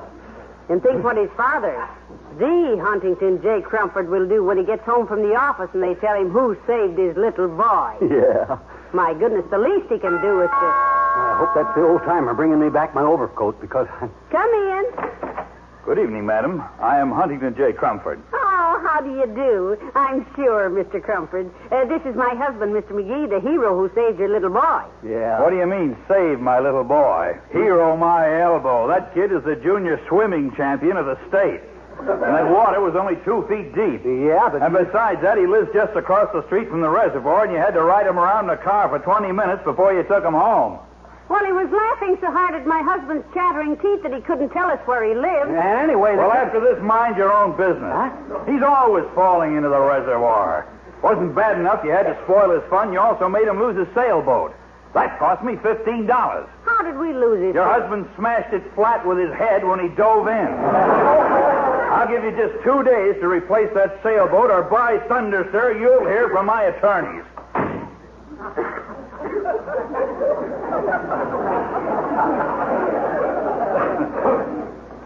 You know something? What? I just had a thought. Who was it that had the $50,000 in the first place? The kind stranger? No. The ragged hermit. That's who had it. Here, sew this $5 into the lining of my Macintosh and leave room for more. I started on the wrong end of this racket.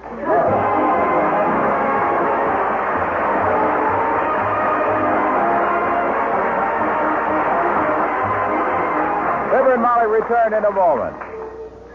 From the time your baby is born until he is a year old, he does more growing than at any other time in his life. And what must your baby have in order to make the best of growth, to build sound teeth and strong, straight bones? He must have the minerals of milk, plus enough vitamin D, the sunshine vitamin, to put those minerals to work. Well, now, that's what every baby gets in pet milk.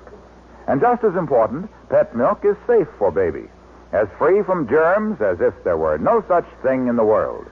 Easy to digest, too, and uniformly rich. Pet milk, the first evaporated milk, can help your baby grow into the sturdy, happy, well-developed child you want him to be. No wonder when a baby needs to have milk from a bottle, so many doctors recommend pet milk, the first evaporated milk, the first food for babies. The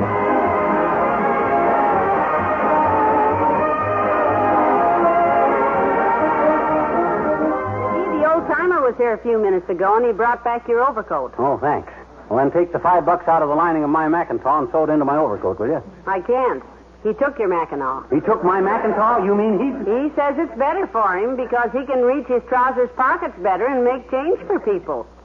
What people? His customers. Customers? He's selling razor blades and pencils and hot chestnuts on Herman the Hermit's old corner. Why, that dirty double-crosser, I was going to do that myself. Oh, well. Good night. Good night, all.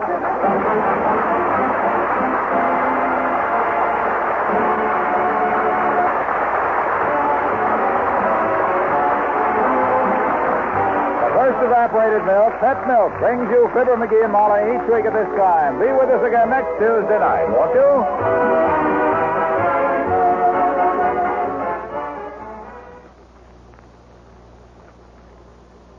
They say you're never too old to fall in love.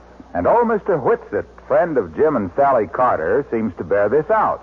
What happens when someone sets her cap for the old gentleman, you'll hear next Saturday morning in the amusing Story of the Week on Pet Milk's Mary Lee Taylor program.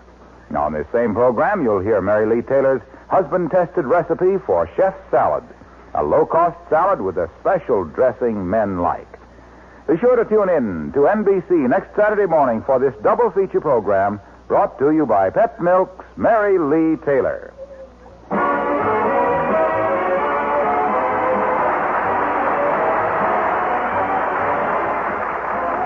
Proceeding was transcribed. Hear about a medicine racket in Big Town, next on NBC.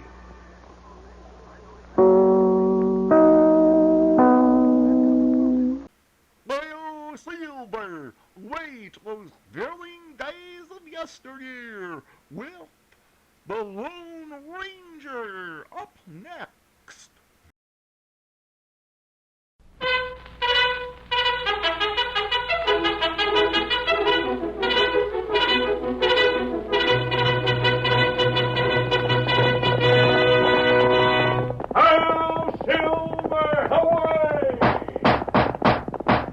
A fiery horse with the speed of light, a cloud of dust, and a hearty Hi-Yo Silver, the Lone Ranger.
In the early days of the western United States, A man's life often depended on the quickness of his draw. And even after the forces of law and order were established on the frontier, many of the early settlers preferred gun law to the primitive courts. It was the masked rider of the plains who made them realize that violence and justice could not exist together. It was he, more than any other man, who brought peace and security to the frontier and made possible the winning of the West. Return with us now to those thrilling days when the West was young. From out of the past come the thundering hoofbeats of the great horse Silver. The Lone Ranger rides again. Come on, Silver! We're heading for the range country. There's going to be trouble. Hello, Silver! Away!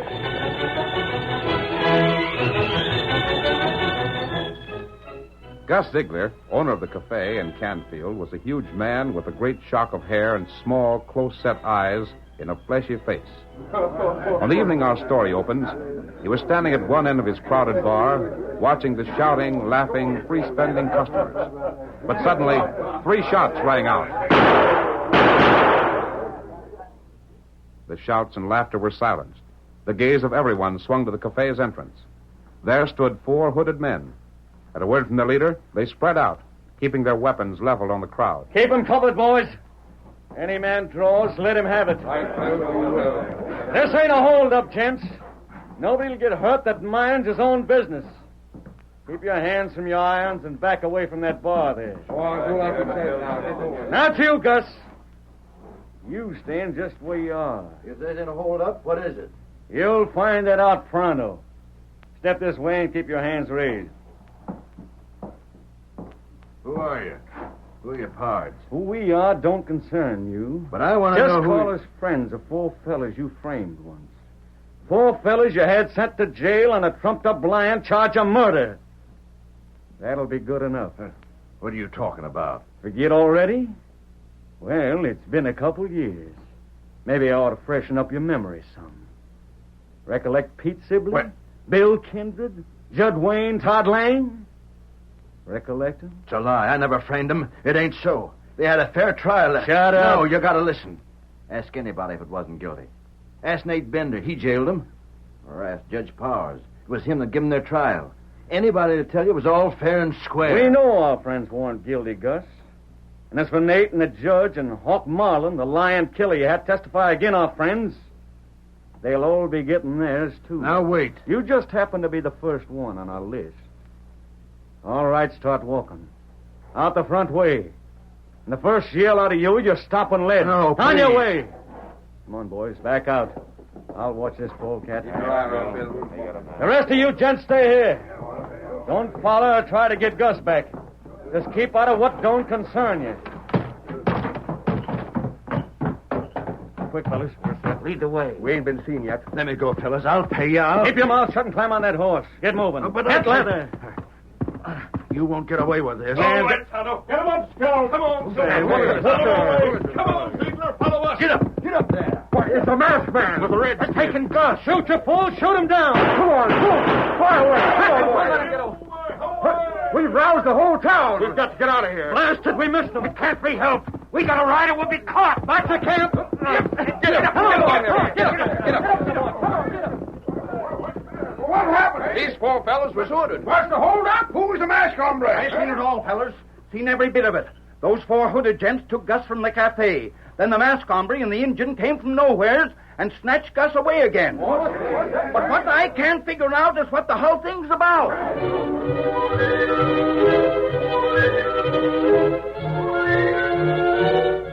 The 4 men who had entered the cafe and seized Gus Ziegler, only to have him rescued by the Lone Ranger, headed straight for their hideout, several miles to the north of town. There they reined in. Oh, boy. Whoa. It's hot. Yeah. Yeah, better take the horses and pick them where they can graze. Pile the saddles over again that tree. Right. Come along, you critters. Come on now. Bill, I'd give plenty to know who that masked fellow in the engine was and why they butted into our play. You got any ideas? Judd, that's what we've got to try and find out.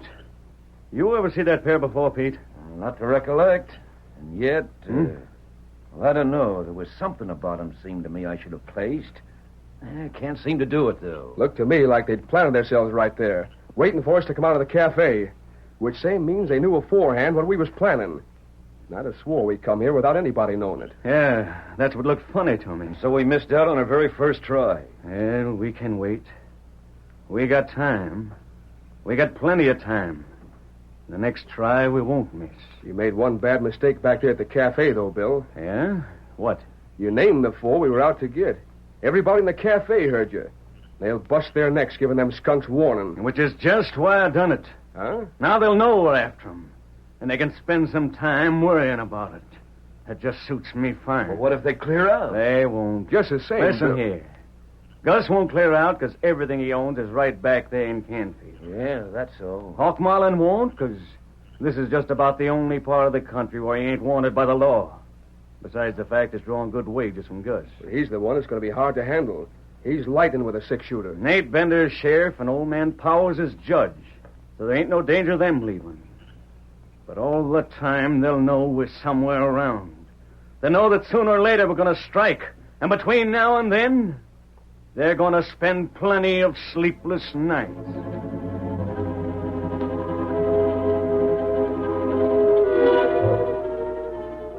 The Lone Ranger, Tonto, and Gus Ziegler had ridden south from Canfield. But once outside of town, they circled and finally stopped at a small, well-concealed camp within a mile of that occupied by the four partners. Ziegler was grateful for his rescue, but puzzled. Look here, stranger. I appreciate what you done. If it hadn't been for you and the redskin, them hooded gents would have got me. But why can't I go back to town now? What do you hold me for? You're going to give Tonto and me the details of this affair. What do you mean? We've learned by accident those men intended taking you prisoner. While we waited outside the cafe, we heard the names of three other men mentioned. Judge Powers, Nate Bender, and Hawk Marlin. Now, I want to know why all of you have been marked for revenge. Why... Talk. Sure I'll talk. I ain't got nothing to hide. You heard them mention some other names, too, didn't you? Bill Kindred, Pete Sibley, and the others? They're the ones. Well, it just so happens they're killers. And not killers alone, but thieves in the bargain. Go on. 2 years ago, they held up my place after it was closed one night. I had quite a lot of stuff in my strong box that time. Cash from punchers that had been paid off and wanted a safe place to leave it. Gold dust from miners in from the hills. They stole that cash and dust? Stole it and killed a swamper working for me that slept in the cafe nights. He must have tried to fight him off, so they let him have it. Then it wasn't you that lost. It was the cowboys and the miners who left their valuables with you for safekeeping. Like blazes, I didn't lose nothing. I had 5,000 of my own in that cafe. I see. But you still haven't explained why the sheriff and the judge and Marlin come into this. Well, Hawk Marlin heard the shots that killed the swamper, then seen them fellas when they made their getaway. It was his testimony that convicted them. From the sheriff and the judge? Well, I don't know. Lesson was cause the sheriff jailed them and the judge sentenced them. But what part did you play in all this? They seem to blame you most of all. That's because of the lying story they told in court. Yes? They tried to make the judge think I'd hired Hawk to rob my own safe. They told the judge Hawk claimed to see them escaping because he'd seen them ride from town just about the time the whole thing happened and knew their riding away could be made to look as though they were guilty. But nevertheless, they were convicted, huh? Yeah, but all they got was 10 years apiece. That was on account of the fact Hawk was the only real witness against them. 10 years. You know what that means, Gus? Hmm? That means they might have been able to get a pardon. And if they did... Then maybe it's them that grabbed me tonight. Them fellas wearing hoods claimed to be friends of theirs. But there was 4 fellas sentenced for that killing, and there was 4 in the gang that wore hoods. Stranger, I'll bet that's it. I'll bet they're one and the same. I'm almost certain they are. You got reason for saying that? Tonto found their camp late this afternoon. The 4 men sent to jail were Bill Kindred, Judd Wayne, Todd Lang, and Pete Sibley. These fellows in camp addressed each other as Todd and Judd and Bill and Pete. Then you know where they're hid. Well, we can tell Nate Bender and have him picked up. No. But why I'll not? settle this in my own way, Gus. And until I choose, no one but Tonto and I will know where they're camped. Well, that ain't right. They're convicted killers. On top of that, tonight they're just the same as said they was going to kill some more. They shouldn't be allowed to be loose. You heard me. I said I'd handle this. We won't argue. You sound like you was on their side. But I have taken you from them if I were, and if it were true, I'd have known the full story. It wouldn't have been necessary for me to ask you about it. I still say you're making a mistake. We'll know more about that later. For the present, you're free to return to town. Now? Right. Stranger, I can't make you tell where them skunks are hiding out. I'll hold still there. Well, on the other hand, I got the right to tell Nate Bender you know where their camp is. He's a law, you know, and if he asks you, you'll have to answer. But before he can question us, he'll have to find us. And he likely will. Adios. Get up there. Get up. What you think? I think we'd better change our camp before it's found. Gus will be bringing the sheriff back with him. Well, this talk with Gus has given me some other ideas, Kimosabe. What then? There's one thing in particular this fellow's story didn't explain. He said the men sent to jail were after him because they claimed he and this Hawk Marlin were behind the robbery and killing. Mm-hmm. But if they lied, then Gus wasn't behind it, and they'd have no reason to revenge themselves on him. Not right. I've just been guessing, Tonto. But now we're going to find out how near the truth those guesses came.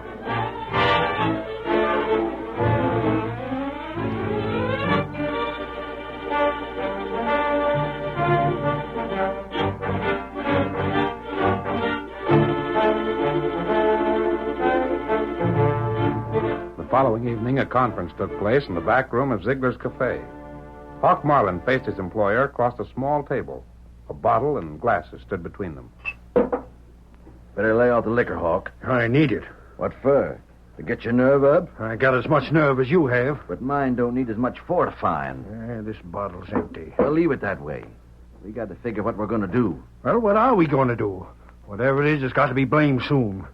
Every time I ride out of town, I wonder if maybe them fellas ain't somewheres near to grab me off. Every time I think of spending the night alone in my place, I wonder if maybe they won't show up before the night's over. That don't sound like you got so much nerve. I'll face anybody given an even break. But how can you fight fellas when you don't know where they're at? The sheriff will like to locate them. Well, he ain't so far. Because the masked man and the Injun moved their camp. But he'll run onto them sooner or later. And when he does, he'll have to tell where Kindred and his pards are hanging out. And that may be a month from now. The sheriff's a good man on the trail. I want another drink. Then doggone it, get one and shut up about it. Call down the hall to the bartender. He'll hear you. Yeah. Tell him to send down a full bottle. Hey, Buck! That's right, just shut up. What are you? Come on, fellas. Who is it, Hawk? Just us, Gus. Bill Kindred. Sure. And my parts. You recollect Todd and Pete and Juddy, don't you? How'd you get in? The back way. It was you that wore them hoods last night. Uh-huh. But tonight we didn't. Ain't no need. We already picked up the judge and the sheriff. Now all we want is just you and Hawk here. And this time the masked man ain't on hand to save you.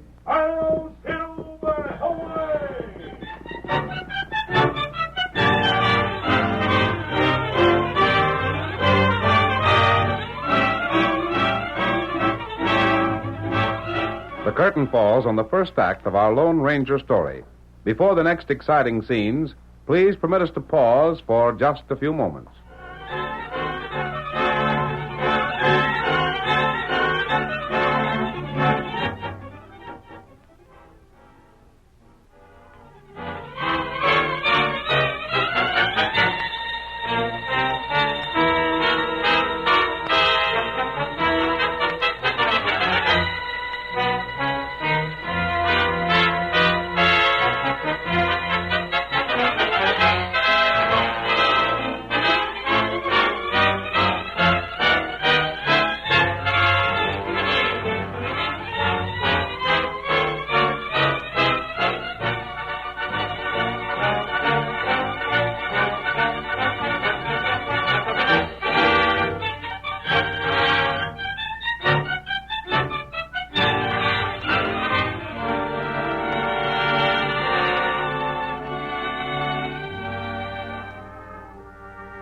Now, to continue our story.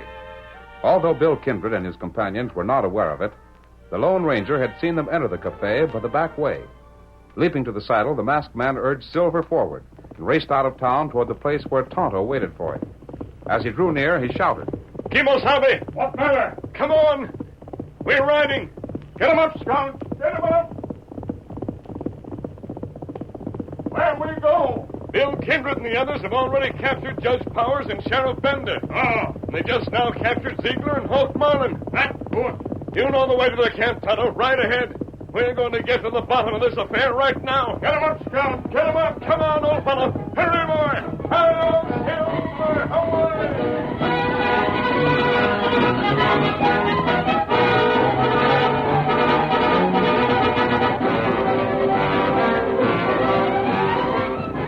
With Tonto pointing out the trail, he and the Lone Ranger swept across country on their powerful stallions, heading for the hideout of the four men. At last, bursting through a thicket of underbrush, they came upon a clearing. two securely bound figures were dimly visible. Hold this. Hold it down, Hold you fellas. You can't get away with this. You better let me and the judge go. Come, Tonto. Sheriff Bender? Who do you think we are? You sure? You ain't the same fellas at all. Judge, this is a masked man and a redskin. Who are you? That doesn't matter. Tonto, untie their hands. Wait. I know who you are now. You're the masked man and Injun Gus told me about. It was you fellas I was looking for today. Right. But if you ain't on the side of Bill Kindred and Lang and the others, why didn't you come and tell me where they was hid out? For reasons of my own, Sheriff. Their hands free, Tonto? them free now. Untie their feet. We'd better hurry if they come back soon. You're not going anywhere, Judge. You're being untied to make you comfortable for a few minutes. But you're remaining right here. What? Just what I thought. You are on their side. You're a crook just like them. I'm not. Yes, you both better stand up. It'll help restore your circulation. Stranger, you don't know what you're getting into. Siding with killers makes you just as bad as they are. Walk around a bit. That'll help. Bless you, I'm telling you something. You listen to what I say.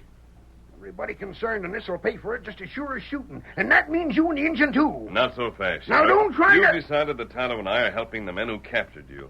That isn't the truth. At least not entirely. What do you mean, not entirely? We're not helping them get revenge on innocent men. I'm convinced the part you and the sheriff played in the arrest and trial of those men 2 years ago was honest. What are you getting at? Answer a question for me first. How well did you know those fellows before the robbery of the cafe? I didn't know them at all. I thought I did, but it was proved I didn't. How about Ziegler? What had his reputation been? Well... His reputation was shady, stranger. I see what you're getting at. You're thinking of the accusation made at the trial that he and Hawk had framed the defendants. I can assure you, however, they got a fair trial. I believe you tried to give them a fair trial. It was, sir. Insofar as you were acquainted with the facts. Nevertheless, from what you and the sheriff have told me, it's clear that before the robbery and killing, anyone forced to make a choice would have expected Gus Ziegler and Hawk Marlin to turn outlaw before Kindred and his friends. That ain't got nothing to do with it. Stranger, you sound as though you think them innocent. I think they are, but I don't know that they are. I don't One quite... moment. Before the night's out, we're going to know who's guilty and who isn't. We know that already. Quiet. If Kindred, Lang, Sibley, and Wayne are proved innocent, there's one thing I wish both of you to remember. Yes? If they're innocent, they knew at the time of the trial that the evidence against them was false. To them, it must have seemed that anyone else should have seen its falsity also. What about it? Just this. In that case, they must have thought you and Judge Powers parties to the frame-up. In their own minds, they'd have felt themselves justified in getting revenge. You were just talking about what don't enter into this. They're guilty as blazes, and that's all there is to it. If the evidence against them had been conclusive, they wouldn't have received the short jail sentences they got. They would have been hung. And they should have been. Have you got the courage to prove your opinion beyond all possibility of a doubt? Huh? I came here directly from town. I left town just as Kindred made Gus and Hawk prisoners. They'll be returning here to camp before very long. Then let me and the judge clear out, and maybe we'll forget the part you played in this. If you have the courage, you'll remain. To be murdered by those fellows? Not to be killed, Judge Powers. Only to appear to be. I'll tell you what I mean.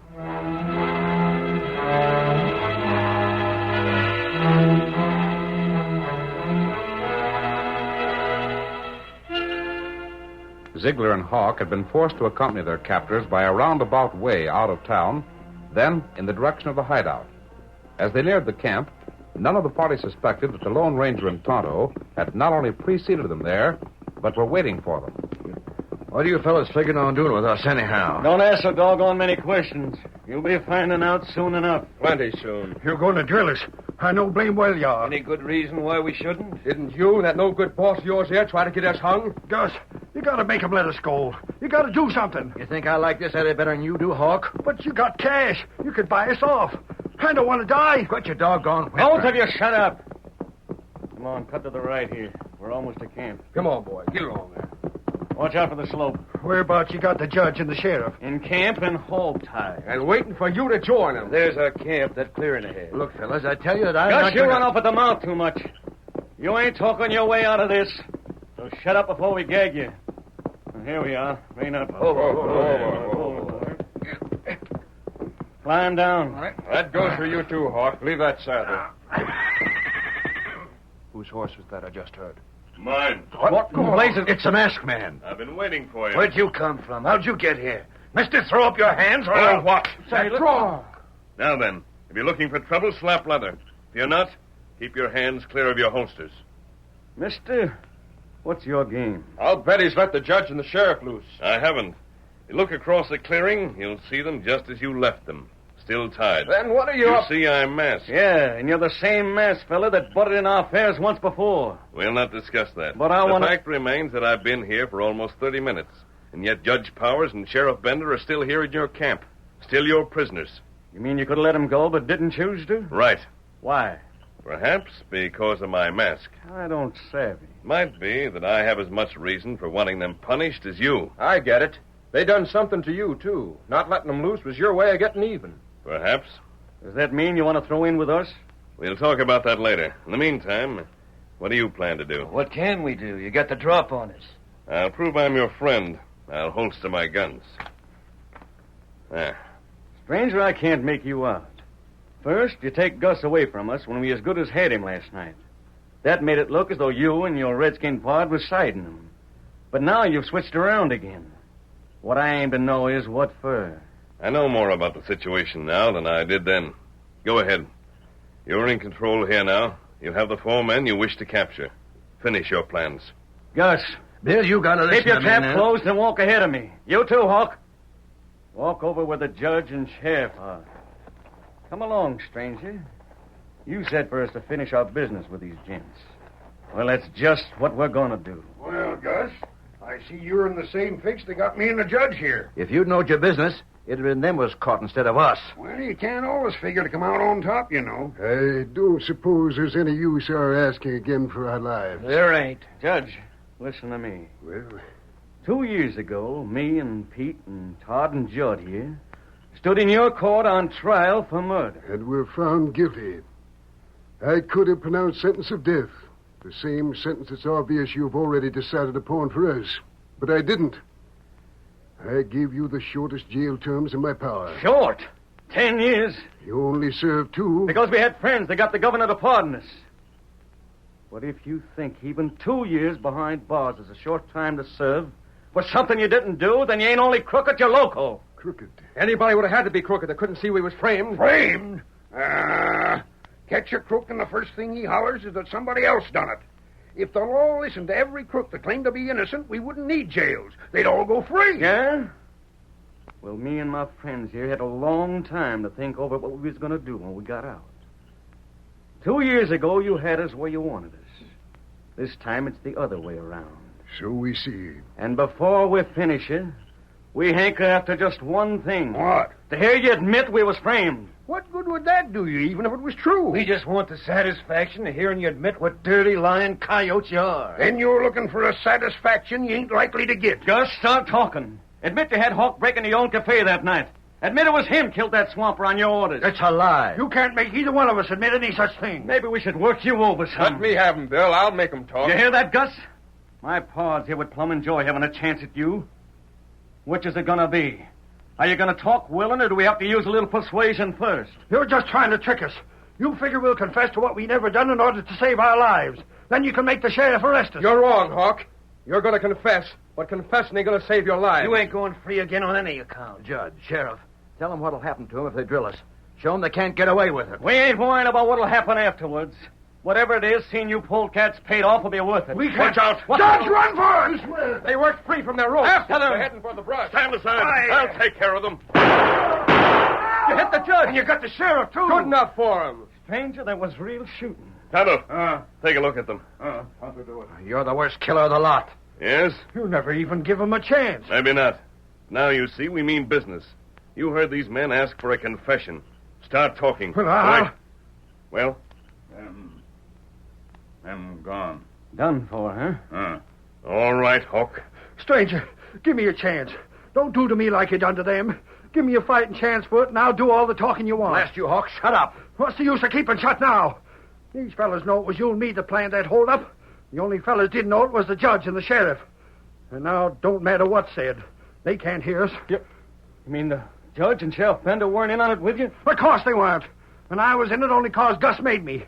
He said if I didn't do like he said, he'd turn evidence he had on me for other things over to the law. You rotten double-crosser, that ain't so. You come in on it just for the cash you got out of it, and nothing else. You know very well you did. Hey, wait a minute. The sheriff. But the masked man drilled him. He didn't shoot either one of us. We fixed it up beforehand, Bill. I loosened their ropes so they could break free whenever they wished. When they made the break for it, I shot over their heads, and they fell. And Tonto made Hawk and Gus believe they were dead. We knew these fellas would never incriminate themselves in front of the law. But they started talking the moment they thought it wouldn't matter. You tricked us after all. You raise your hands before I let you have it. Sheriff, Judge Powers, we were so doggone sure you fellas was in on the deal with Gus and Hawk. Masked man explained that to us, Bill. Knowing you were innocent, it was hard for you to believe that we couldn't see it also. That's just the way it was. Well, in exchange for getting at the truth here tonight, I believe the sheriff and I can forget what you had planned for us. And you have our words. Gus and Hawk will pay for what they've done. Hey, there goes the masked man and the redskin. Stranger, come back here. Wait! They're gone. But they're the gents to thank for all that's happened here.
The story you have just heard is a copyrighted feature of the Lone Ranger, Incorporated.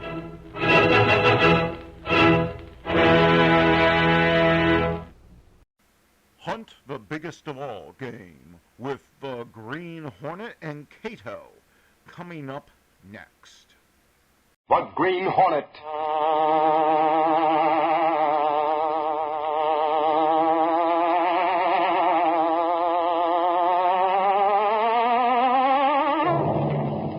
He hunts the biggest of all game, public enemies who try to destroy our America.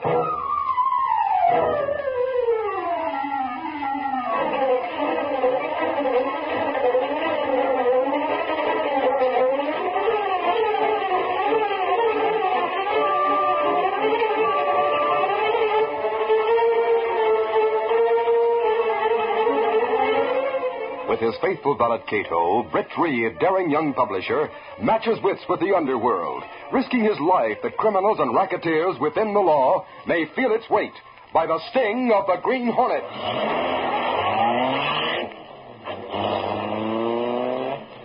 Ride with Britt Reed in the thrilling adventure, A Pair of Nylons. The Green Hornet strikes again.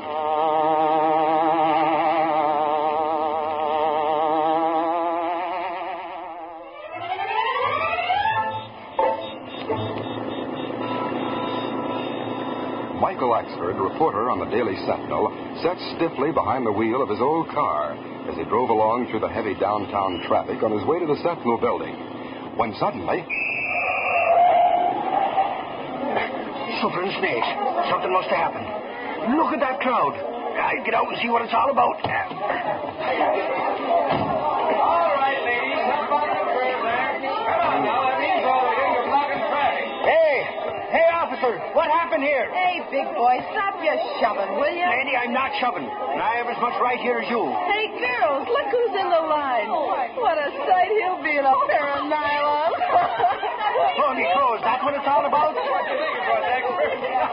A front page story for the Sentinel? Wait till I tell the boys you were lined up to buy nylons. Oh, is that so now? Well, just to show you, I'll stay right in this line till I do get to buy a pair. Now, what do you think of that?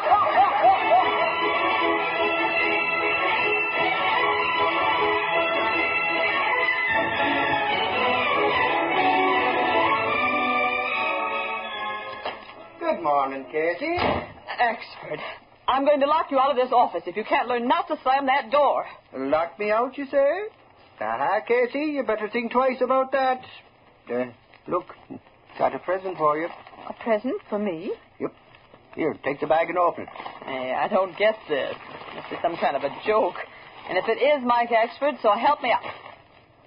Why, it's a pair of hose. Nylons, that is. Nylons? Oh, Expert, that's wonderful. Sure, I thought you'd like them. Believe me, Casey, I stood in line with a bunch of crazy women just to get them for you. Oh, but why did you do that for me, Michael? Oh, after all... Well, now, while I was coming to work this morning, I spotted a big line of women pushing and shoving to get some nylons. So I says to myself, I'll surprise Casey and get her a pair. So there they are. They're the best, too. Cost top price. That they did. It was sweet of you to do it, Michael, and I do appreciate it. But I still want you to remember, don't... Yeah, I know. Don't slam the door when I go out. Oh.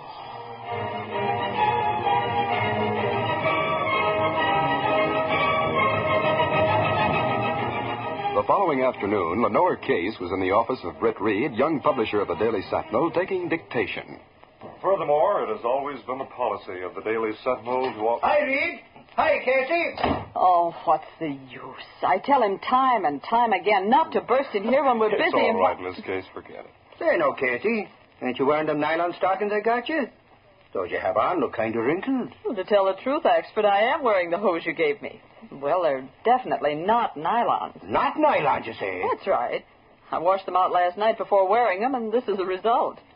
Now, they're a cheap grade of rayon treated to look like nylons until they're washed. I hated to tell you. Great St. Patrick. I've been gypped, that I have. What's this all about? Expert got in one of those nylon lines yesterday to get me a pair. He thought he bought nylons, but, well, as I said, they aren't. Well, maybe the store made a mistake. Oh, I don't know about that, Mr. Reed. When I first saw the hose, I thought they were nylons, too. It wasn't until I rinsed them out that I knew they weren't. Holy crow. It's a racket, that's what it is. Could be, Axford. I want you to go back to that store and tell them about this. Of course, they may not know what they're really selling. I'll soon find out. Sure, and I'll go right down there now and face them down with it. And what's more, I'll get me money back or else...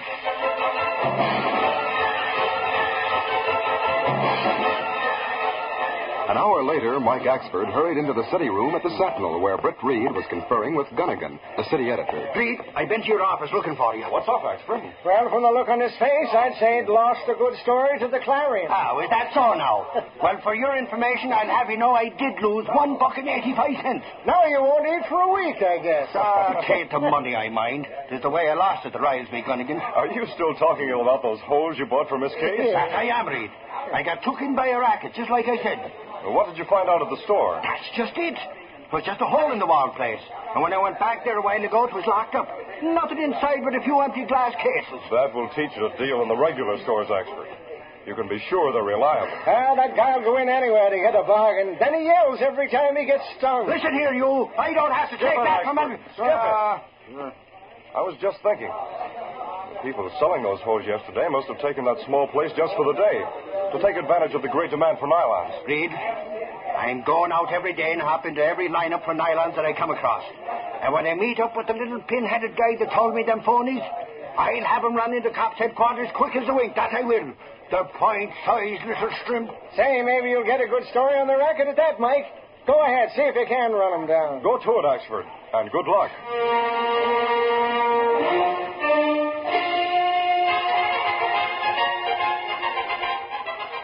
For 2 days, Axford wandered about the city, hunting for lineups in front of small shops.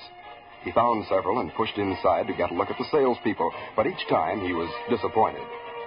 It was late afternoon of the second day that Axford shuffled along in a line that led into a very small shop, the window of which was plastered with nylon hose signs. Soon he was inside and approached the counter. Okay, mister, you're next. One pair to a customer. What's the size? I've changed my mind. I guess I don't want to buy it. Here's the last case, Mabel. Get rid of these and close the doors. Okay, Harry. Now move them out as fast as you can. You ain't kidding. My feet are killing me. All right, mister, if you don't want any, move on. There's others waiting, you know. I've changed my mind again. I'll take a pair. Any size will do. That's a hot one, any size, he says. Okay, mister, any size it is. First pair I laid my hands on. There you are. $1.85. Right. There it is. $1.85. Have the right change already, eh? Thanks. Next. Come on, lady, it's your turn. Now, I'll step just outside and wait till they leave. Then I'll follow them. I've time enough to call the cops when I find where they hide out. I'll get them this time.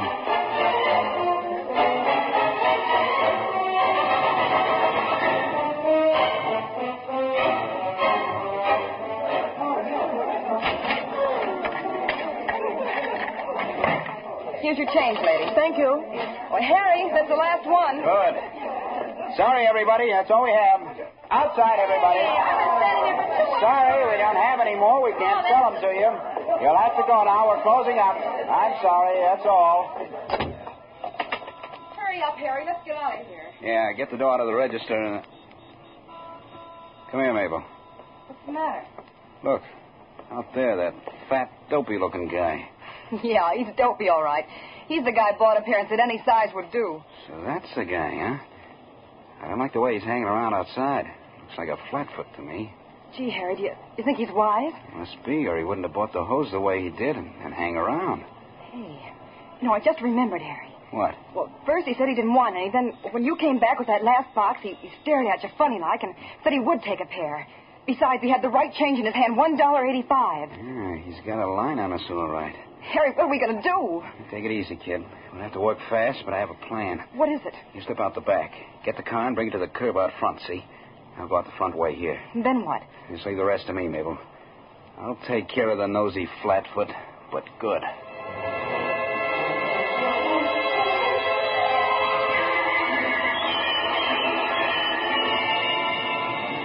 Meantime, Axford waited in front of the small shop. Finally, out of the corner of his eye, he saw the man coming out the front door. Axford turned and stared into the window of a nearby store.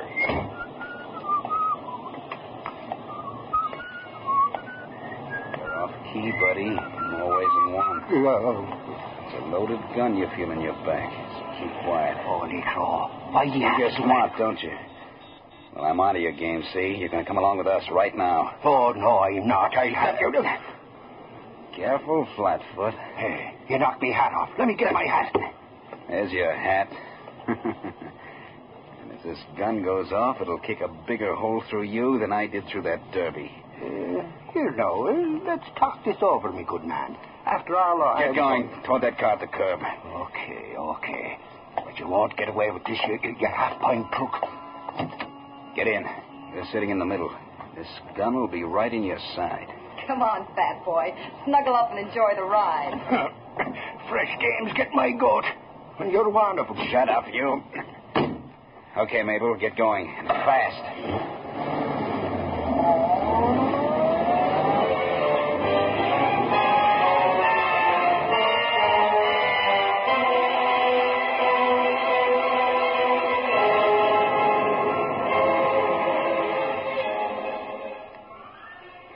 It was after dusk when Lenore Case entered Britt Reed's office.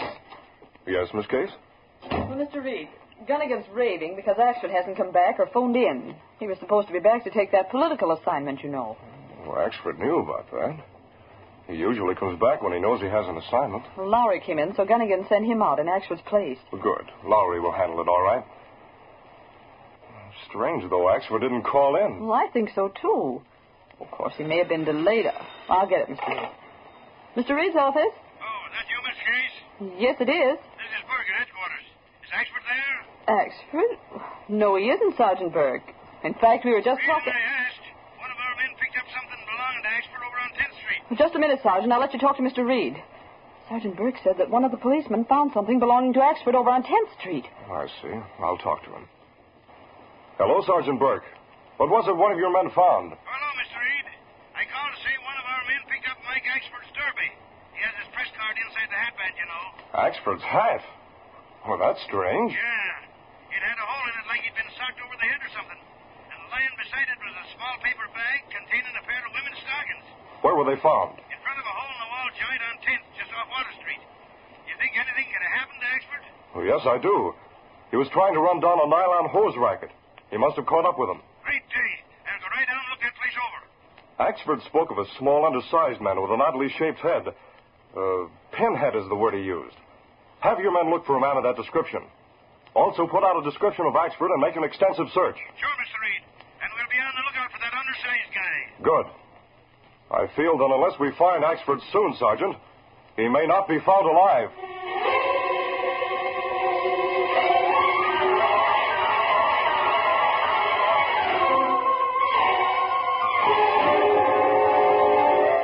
We'll continue our Green Hornet adventure in just a moment.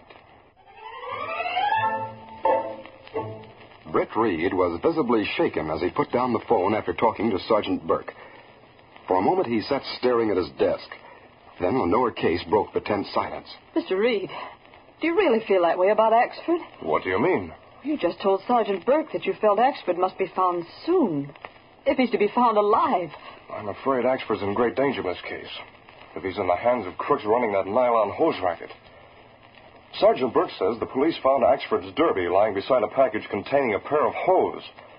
The derby was crushed in when they found it. Oh, well, that sounds as though he might have been hit on the head. Oh, I wish I'd never told him about the hose he gave me. Then he wouldn't have gone hunting for those racketeers. You did the right thing, so don't be upset about it. I'm going home. Keep me posted if you hear anything from police headquarters. Yes, sir. I'll stay a while in case they do phone. All right, Miss Case. Good night.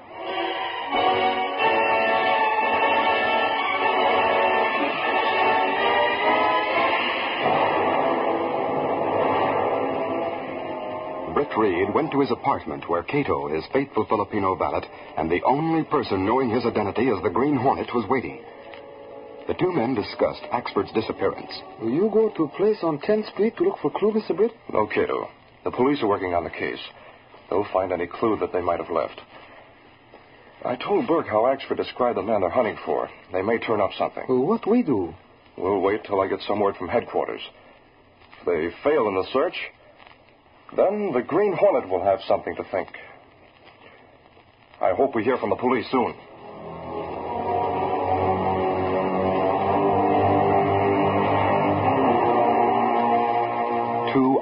Passed by while Britt Reed and Cato waited impatiently for some news from police headquarters.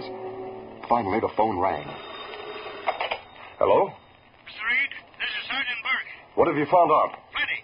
When we searched that place on 10th Street, we found part of the wrapping that was used to hold the plain little bags they used to put the stockings in. Well?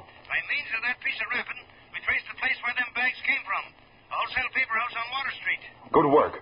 What else? We went there and found that 10,000 of them little bags had been sold to a funny-looking pint-sized guy who paid cash and didn't give his name. Well, that must be the man Axford was looking for. Sure. Well, we found out where the bags were delivered, Mr. Reed. To a small warehouse out on River Road about 2 miles out. We're going to go out and raid the place now. Sergeant, you and the force deserve a lot of credit for what you've accomplished so far. I'd like to be in on that raid. Okay, meet us out there in about 20 minutes. We'll bust that racket and find Axford at the same time. Right now, I'm more concerned about Axford. Sure, I know. See you out at the warehouse, Mr. Reed. So long. Goodbye, Sergeant. Cato, you wait here. The police may settle this without the aid of the Green Hornet.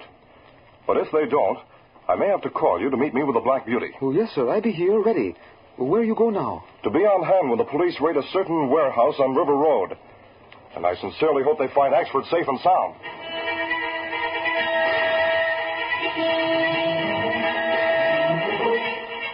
Britt Reed took his regular car and drove out River Road until he came to the warehouse Sergeant Burke had mentioned. He parked a short distance back, and within a few minutes, 2 police squad cars drew to a stop behind him. That's you, Mr. Reed? Yes, Sergeant. We're going to move in on them right now. Good. I'll come along. You stay behind in case there's any shooting. You're not used to mixing up with crooks like we are. Well, I'll be careful. All right, boys. Let's close in. In a very big place. I can see light shining through the cracks in the shutters. Have your guns ready, all of you. All right. Take it easy now. Here's the door. Just an old wooden one. It'll be easy to bust in if it's locked. When I give the word, we'll bust right in. We're ready, Sarge. Okay. Now! Get him up, all of you! Cops. 3 of you, huh? You can't catch cover. That's enough out of you. Boys, take them other 2 to headquarters. Cassidy, you stay here with me while I ask this mug a few questions. Right. Got nothing on us. Oh, yeah? Look at all them bags stacked there. And I'll bet those cartons on the other side contain ladies' stockings. Bring them all over here, Cassidy. Okay, Sarge. That still don't say you got anything on us.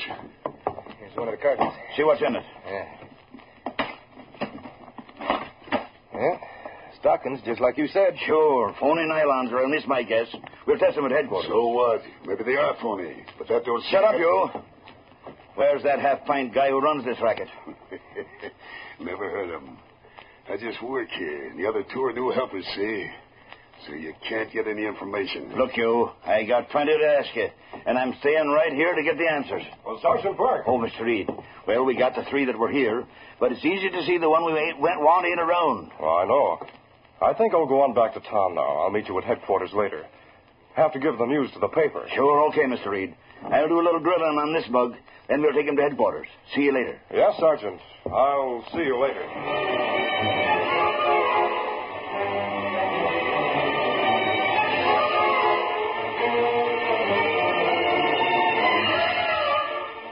Britt Reed drove along the road toward town until he came to a gas station where there was a phone booth. He put through a call to Cato and was soon giving him instructions. Come as fast as you can on the Black Beauty. I'll be parked on a dirt road to the left, just beyond the Red Top gas station on River Road. Oh, yes, sir. I'll be there in short time. I'll be waiting. Hurry.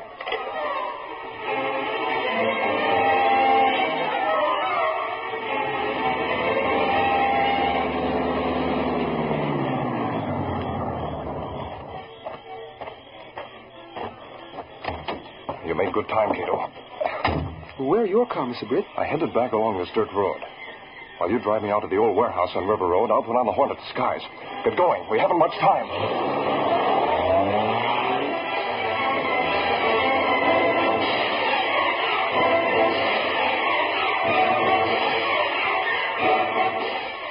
Arriving in the vicinity of the small warehouse, Britt Reed was relieved to see that the squad car was still there. He and Cato parked the Black Beauty in the shadows a short distance behind. Then they went on foot to the squad car and crouched down behind it. Burke is still inside with that racketeer. The other 2 can't tell anything. I'm sure of that. The man Burke is questioning inside won't tell. He's the one we want. Well, you think you know where a small man is who'll take Axford away? Yes, I do think so. Anyway, that's what I'm going to find out if I can. Oh, they're coming now. Yes. I'll stay on the off side of this car till I say the word. Says you cover, I know my rights. I'll get in under the wheel, Cassidy. We'll put that mug in the middle. Watch him now. That's it. Come on. Hey, what the... Take it, you? No. Green Hornet, where you taking Cops out cold. Run quick. Hey, where you taking me? Car back here. Hurry. Come on. Hurry up. Hold on, Cassidy. Hey, you open the window. You left the guard at the warehouse. Here, car. Door open. I'll drive. Get in, you. I don't know. Get in. Okay. We leave and hurry.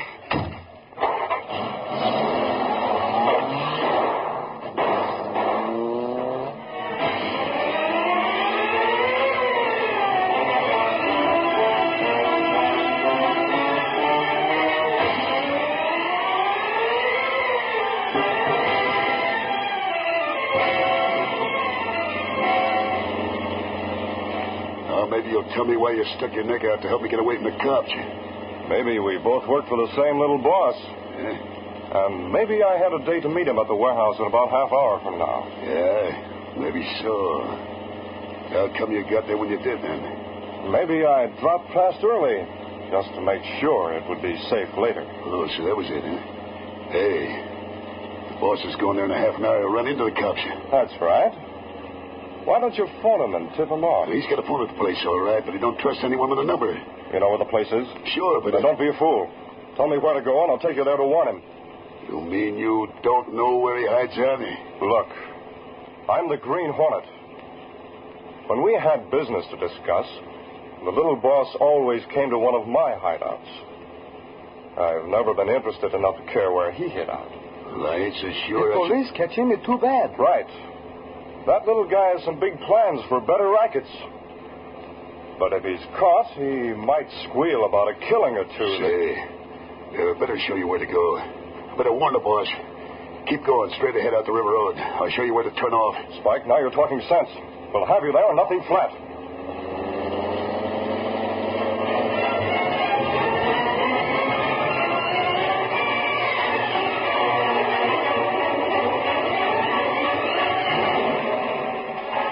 In a room of a small farmhouse set back from the main road, the short man, Harry, and the girl, Mabel, were talking, while Axford, bound hand and foot, watched them from a nearby cot. Hey, Harry, I don't see the sense in having Fat Boy with us like this. Can't we get rid of him? Mabel, I have a reason for keeping him with us. He was wise to the racket. Maybe he'd talk. Sure I did. And when the cops find you, they'll... Oh, shut up, will you? You see, Mabel, if the cops should find us, we can threaten to shoot this fat dope if they close in. After we make a getaway, we'll settle with him for snooping on our racket. You dirty little half-pint. If you hadn't had a gun, you and that dame would never have got me. I'd have shot that funny-shaped head of yours off your shoulder. You big windbag. Half-pint, am I? Oh. Hey, now the big stuff is passed out. What'd you do that for, Harry? It must be Spike. I didn't hear a car drive up. With the noise that big lug was making, what'd you expect? Open the door.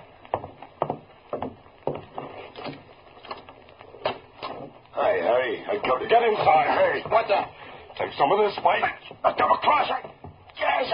The Green Hornet. I'll give you guns something. Don't scare me easily. Get at the gun. Hold it. I don't think so. I'm sick of you short stuff. Let go of that gun or I'll bite your hand off. Do not fight. I think not. I got gun now. She's a fine specimen of what a lady doesn't look like. And a lady never bites. What do you know about a lady, you... Here, sleep this off, Blondie. Here's Axford. He's out cold, but okay. We'll tie these three up and untie Axford. Then you can phone the police.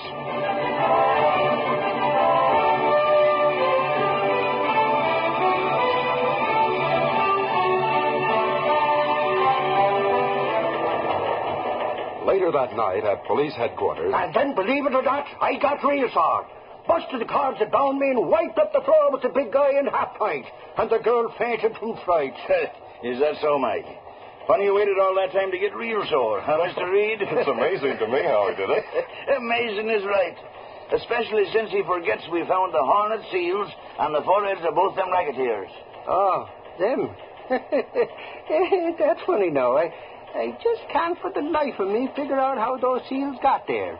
Maybe you've suffered a slight touch of amnesia. Huh? Oh, stop kidding, Reed.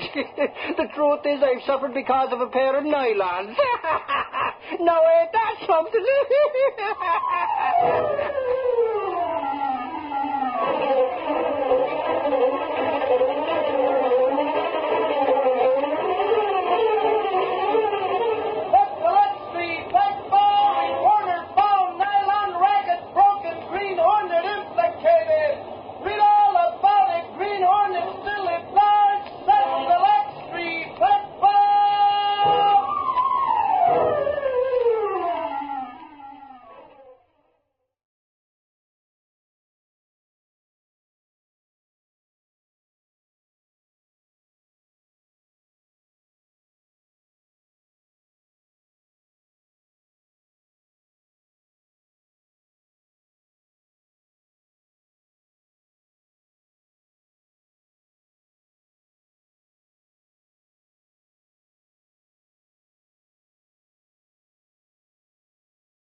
Honey, did you get it, Clicker? And how? Thanks, Jennings. You saved us the trouble. Put the cuffs on him. Okay, Doyle. Listen, officer, it's a mistake. I wasn't supposed to be here. Tell it to the judge, Kruger. Don't listen to him. He's in as deep as me. I tell you, the Green Hornet brought me and Slagle here. Sure he did, and a good job, too. The Green Hornet. Is that why you got the tip, Jennings? Yeah, and it worked smooth as clockwork. Trust the Green Hornet for that. So the Green Hornet's responsible for this, eh? Well, that's the first good thing he ever did. Listen, Sergeant, the Green Hornet's okay, see? No matter what people say, he's one guy I'm going to believe in from now on.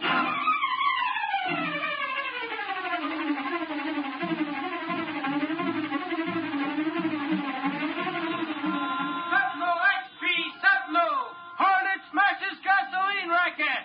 Slagle under arrest. Sentinel Pepper. Gasoline operators freed from racket rule. Green Hornet still at large. Sentinel.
The story you have just heard is a copyrighted feature of the Green Hornet Incorporated.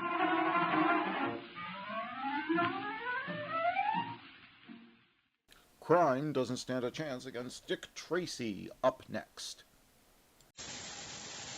And now, Dick Tracy!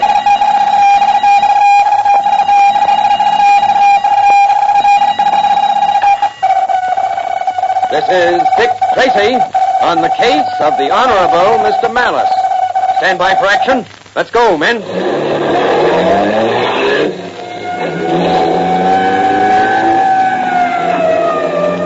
Yes, it's Dick Tracy, protector of law and order. We'll join Dick Tracy in just a minute and 10 seconds. But first, did you ever think you'd like to write a song? Of course, some of our songs sound as though they'd been written without any effort at all, don't they?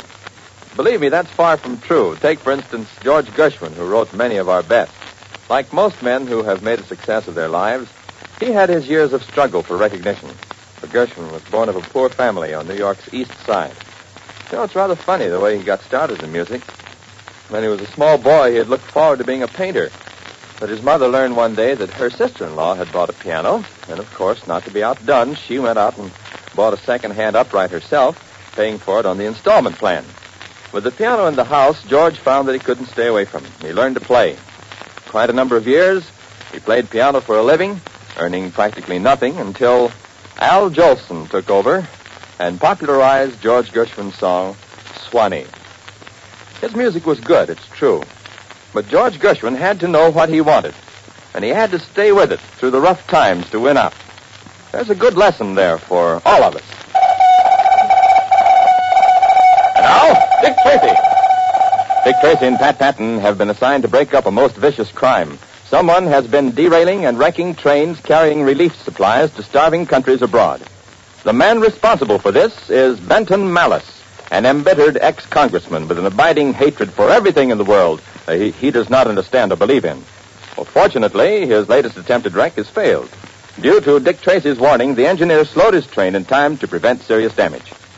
And so now we find the infuriated Benton Malice waiting for his butler, Wormser Crawley. You rang, sir? Yes, I rang. Confounded Crowley, what went wrong? Wrong, sir? You know what I mean about the wreck. Nothing, sir. The two trains met head-on. Of course they did. That part of it I planned. But practically no damage resulted. Why? Well, I'm sure I don't know, sir. Well, you should know. There must have been somebody that tipped off in some way. The relief train slowed down to a crawl just before the wreck. Well, maybe it saw the oncoming train. It's impossible.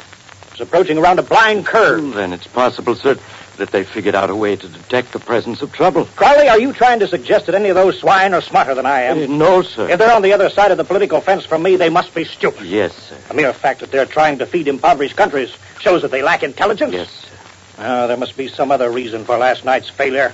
I did everything you said. The switch worked and the signals fell exactly as planned. Something must have gone wrong. Something. Did you hear if anyone was hurt in the crash? The fireman of the relief train was scalded from the steam.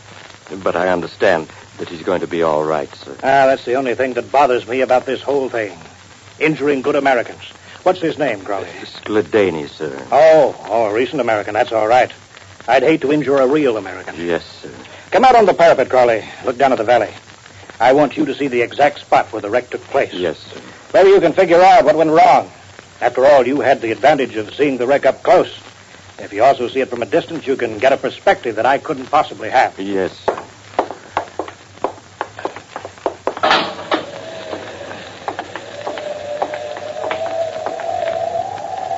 Right down there it was. Right at the bend of the river. I know, sir. And I was right about there. About a quarter mile up the valley. That's where the relays for the switches and the signal blocks are, sir. And did you personally see the signals change? Are you sure that they had the all clear? I saw it with my own eyes, sir. I can't understand it. I can't understand it. You can see for yourself that it's a completely blind corner. No one could see a train coming until it'd be too late. I know, sir. All right, come inside again while I work it out on the model railroad. Maybe that way I can get an inkling of what went wrong.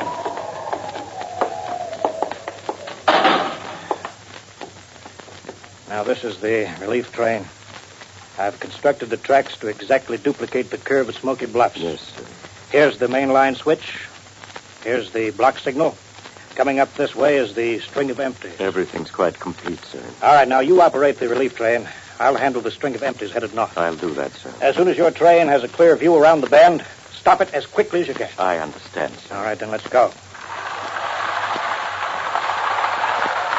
All right, now I'll turn on the induction coil that upsets the switch and the signal light. It worked perfectly, sir. The switch opened and the signal shows all clear. Your train is going through the switch now. Remember, try and stop it when you first see it come around the corner. Yes, sir. That would be right now. You see, the crash was inevitable. Without some sort of a tip-off, it couldn't have been avoided. Well, I'm going to try to find out the reason for it, or die trying.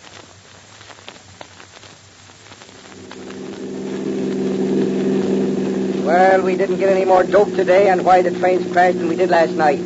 Might as well have stayed in town. Well, Pat, at least we had a nice ride in the country. And we found out a few more things about trains from our friend Johnson Barr. Yeah, he's a real old railroad man, that one. Suppose he's going ahead with his plans to ask Benton Malice to head his investigating committee? Yes, I know he is. In fact, when he left just a few minutes ago, he said that he was on his way to Malice House to have a talk with the Honorable Mr. Malice. How do you figure that, Bird Richard? Do you think he's mixed up in this train-raking business? It doesn't really seem possible, and yet with a fellow like he is, you never can be sure. He's a queer one, all right. Doesn't seem to like anything. Oh, yes, he does. He likes Benton Malice, and everything Benton Malice stands for. In fact, he'll fight for his ideal to the last drop of our blood. I see what you mean. And I've studied the speeches he made while he was in Congress, and they're all bad. He opposed Lend-Lease. He opposed all foreign aid.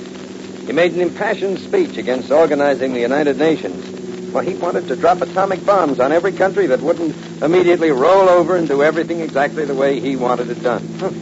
In fact, he's a first-rate menace to the peace of the world. Well, you'd think that the citizens of Northern Valley would lock him up as a madman. Trouble is, Pat, that kind of demigod can always hide behind a cloak of patriotism, 100% Americanism, or some such name. Not popular to denounce that type. I don't see why not. Well, Pat, people are so busy supporting worthy causes like racial tolerance, and you couldn't find a worthier cause, but they don't realize that Benton Malice and his special type of international intolerance represent a greater menace to the world than all the racial hatreds you can think of. Because his preachings will lead the world into war. Millions will be killed and maimed. Jews and Christians, colored and white. Hey, I guess you're right. There isn't much intolerance about an atomic bomb. It doesn't care who it kills. Right. And yet people like Benton Malice are respected and looked up to by the very people who, in the long run, men like Malice are trying to kill. It beats me. Yeah, but you don't think that he's really behind his train-wrecking business, do you? Think of the risks he'd take care of it being discovered. I know, and yet we can't overlook him. I'll be interested to hear how he reacts to the proposal that Johnson Barr is going to make to him. In fact, I think I'll pull up beside the entrance to the road leading to Malice House and wait for Johnson Barr. That's a good idea. We may find out something that'll give us an important tip as to how he's thinking.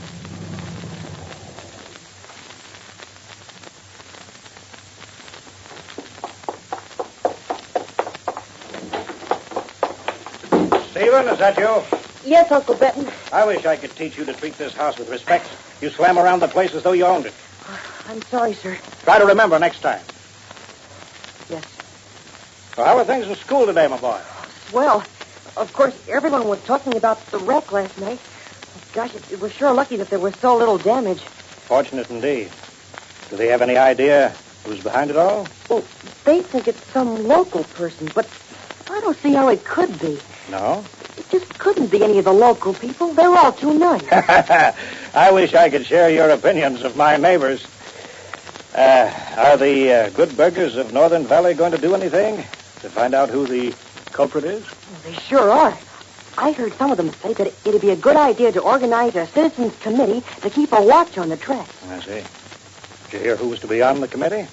I heard several people say that they thought you ought to head it, Uncle Ben. Well, you don't say. Oh, bother. Who's that coming up the drive? Looks like some sort of a common workman. You let him in. Tell him I'm busy. I've got no time for that sort. Yes, sir.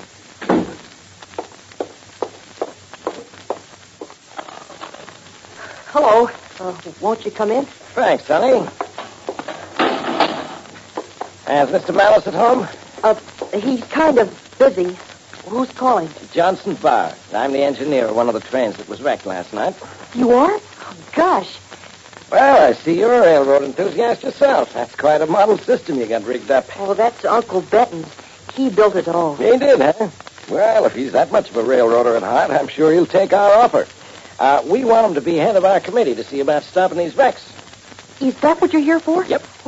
Gee, that sounds important. Maybe I better get him. Oh, no hurry. Mind if I look at this model railroad? Oh, not at all. But it's in kind of a mess. So I see. Looks like your uncle hasn't been having much more luck than we have down in the valley. In fact, this setup sort of looks like the layout down in Northern Valley. I think that's what it's supposed to represent. Yep, same block signals, same switches. Sure is complete. You work the signals and the switches from over here, you see. Yes, mighty clever. Yes, sir, mighty clever. Except one of your switches is stuck. Now, let's see. Looks like the one that'd be just about Smoky Bluffs. Oh, I guess that's why Uncle Benton's train got messed up. Must be. Because he's got an all-clear signal right through this open switch. Uncle Benton's always having wrecks. That's why I don't like to watch him play with these little cars. He is, huh? Let me take a look at those two trains. Oh, sure. Yep.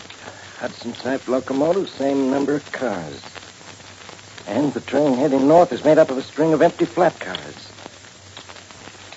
You know, I'm beginning to get an idea. What is it, Mr. Barr? I'm not sure yet, but I'm thinking about something a fellow said to me a little while ago. Something about judging a book by its cover.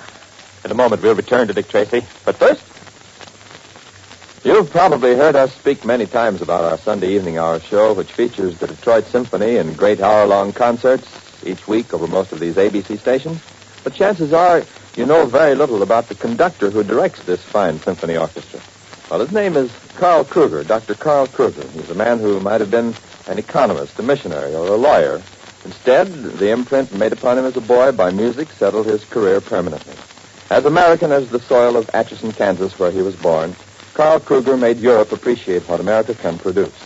Just as Edward McDowell made the elder countries aware of what the new land can do in the matter of musical composition, so Carl Kruger demonstrated that a native-born American conductor is qualified to direct the best of Europe's orchestras. At one time in his career, he was assistant conductor at the Vienna State Opera. Mr. Kruger has also conducted the Seattle Symphony, the Kansas City Philharmonic. He is also greatly responsible for popularizing music from the standpoint of community participation, popular prices. Don't miss hearing the Detroit Symphony on the Sunday evening hour over most ABC stations. And now, back to Dick Tracy. Did you hear what he said, Crowley? I did indeed, sir. Give him one of our special calling cards quickly. He mustn't get back to town alive. And just what is this special calling card? Better be sure to tune in Monday for the adventures of Dick Tracy, heard overseas through the Armed Forces Radio Service. This is George Gunn speaking. If you Tracy fans go for real He-Man stories of adventure, then the show for you is Saturday night's Challenge of the Yukon. It takes you back to the days of the 90s when gold was discovered in the great Northwest.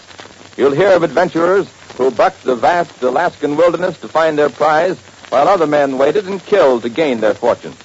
You'll thrill to Royal Mounted Police, Sergeant Preston's battle against odds in his one-man fight for decency, with only King, his Eskimo lead dog, to help him. So don't miss Challenge of the Yukon, broadcast tomorrow night over most of these same ABC stations. This is ABC, the American Broadcasting Company.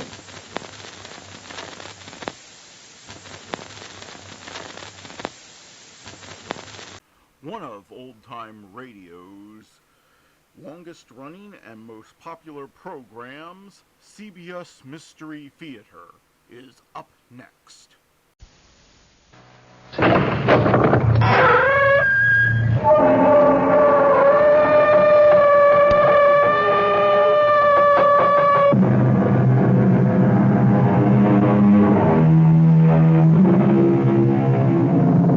Come in. Welcome. I'm E.G. Marshall, and perhaps you've come to look upon me as the master of the macabre, your escort into the eerie. And in all honesty, I can say that I am happy you have this opinion of me. I'll admit to an affinity for tales of the supernatural, and even a sneaking fondness for ghosts. Some ghosts, that is. I cannot say that I have liked every ghost I have met, because in my experience, there can be some very unpleasant ghosts. Our mystery drama, Voices of Death, was written especially for the Mystery Theater by Murray Burnett and stars Mandel Kramer and Ralph Bell. It is sponsored in part by Sign-Off, the Sinus Medicines, and Anheuser-Busch Incorporated, brewers of Budweiser. I'll be back shortly with Act One. Hello, Ms. Goldilocks here, and welcome to my professional taste-testing laboratory. Oh, Papa Bear, could you bring that case of sugar-free Diet 7-Up over here? Another case? Miss Goldilocks, you're drinking the sugar-free Diet 7-Up like there's no tomorrow. You can't still be taste-testing it. Oh, no, Papa Bear. Sugar-free Diet 7-Up has already earned my seal of approval. It's fresh, light, natural, delicious. I drink it because I love its taste. Now hurry up. Okay, here. This sugar-free Diet 7-Up really tastes delicious. Ladies, if you're tired of switching from one diet drink to another, take some advice from Ms. Goldilocks. Try sugar-free Diet 7-Up and you'll say, yes, this one's just right. I'll bear witness to that, Goldie. Instead of working your money up the savings ladder, why not start your savings right at the top with Suburban Savings 7.50% savings certificates? Suburban Savings in North Jersey is paying a top 7.90% effective yield on all new 7.50 savings certificates, and Suburban guarantees it for 4 to 10 years. A $2,500 minimum is all you need to get started at the top. Suburban Savings compounds interest from day of deposit paid quarterly. So you get not only interest on your savings, you get interest on interest. Early withdrawal prior to maturity is subject to a substantial penalty. Start your savings at the top, earning a top 7.90% effective annual yield at any of Suburban's offices in Bayonne, Edgewater, Elmwood Park, Emerson, Hackettstown, Morris Plains, Nutley, Paramus, and Sparta.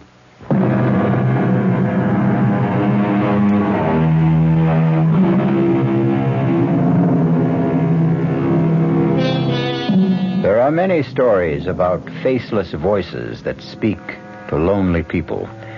Voices that come from nowhere, that threaten, cajole, terrify, or madden the mortals who hear them. Our story is about such a voice, but it is a voice that has a face, the face of a dead man. Most of us know what to expect when we turn on a television set. But the last thing Jason Phillips expected was to have the face of a dead man appear on his television tube. How did the face of Peter Truro get on my TV screen? Peter, I'm sure if you were alive, you'd understand why yours is the last face I'd want to look at. So forgive me for switching stations. What is this, Peter again? I'll try another channel. On every channel? Peter Truro? That's ridiculous. And no sound. What's wrong with the sound? Nothing, Jason. What? This isn't the normal way to return. Well, I'm seeing things. And hearing them. Peter Truro is dead and buried. He couldn't be talking to me from my TV screen. Everything happened so suddenly with Peter and Claire and that lousy Linville. Put the TV back on. Relax, Jason. I'm not a delusion. I realize that my talking to you this way must be quite a shock, but you're really seeing and talking with Peter Truro. Oh, sure. Peter Truro, who's been dead and cremated for 10 days. The body, yes, Jason, but nothing else. Now, just as soon as we complete our business, you'll be rid of me, and you'll be happy. You keep talking about business. What kind of business can we have? You're going to do a little job for me, Jason. You're going to kill my wife. There's absolutely no point in your turning off the television, Jason. You're a fraud, Peter. I don't know how you got into my set, but you're a fraud. Come on now. You're not going to claim that you're still upset because, after all, I am a ghost? Well, of course. It's a perfectly natural occurrence, isn't it? Everyone who watches television sooner or later finds himself face to face and talking with a ghost every time he turns on his set. What you're really telling me is that you're afraid I'm not a ghost at all, but a figment of your imagination. And you find that strange. You don't think that that's enough to upset me? Of course it is, Jason. Like Hamlet, you're wondering about your brain. Yes, I am. Well, I can take that worry off your shoulders. How? Suppose Claire comes to see you. Claire? What would she want? An attack of conscience. Guilt. Whatever you may want to call it.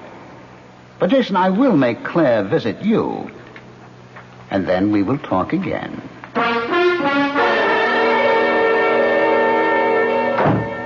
What in the world am I doing here anyway? Can you tell me, Jason? Putting on a marvelous act as usual, Claire. Why do I feel cold? Why do I have this feeling that Peter's watching? Which question would you like me to answer? Do you believe in ghosts? Of course not. Well, you sound so sure. So very. And you're not. I remember how you used to make fun of the whole spiritual scene. I said it was impossible. Claire, why this discussion? What made you phone me and come here to talk about... I've been having dreams. Dreams? Well, I'm no psychiatrist. Yes, dreams about Peter. He keeps telling me to come to you and explain about... Well, you know, how you lost the part in the play, and I'm not making very much sense, am I? No, you're not. I don't know why you came here, but I know damn well you'd better leave.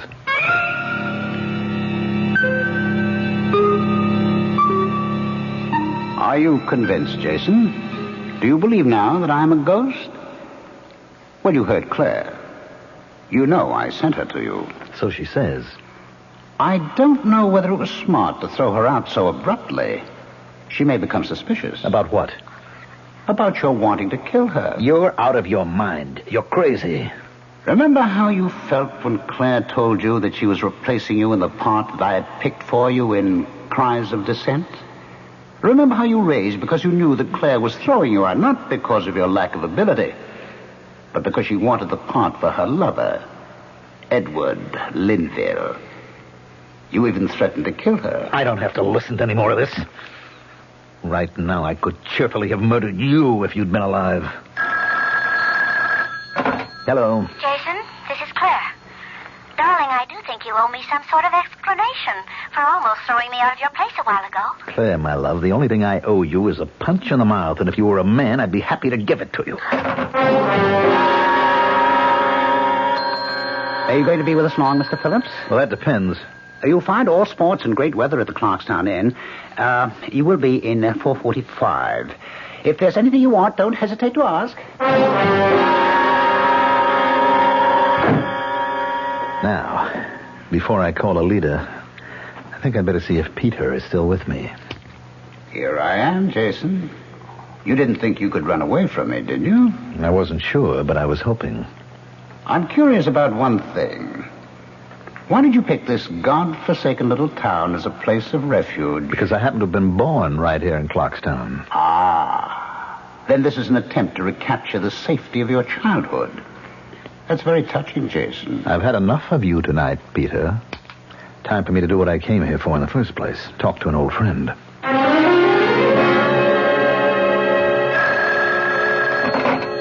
Hello?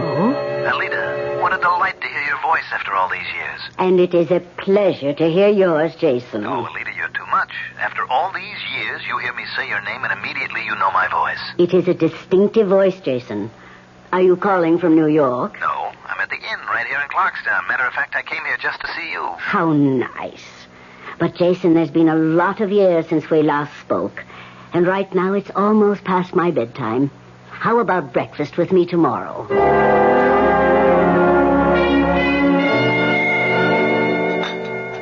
More coffee, Jason. No, thanks, Alida. Alida, I'm being haunted. I think I'm going crazy. I don't know where to turn or what to do.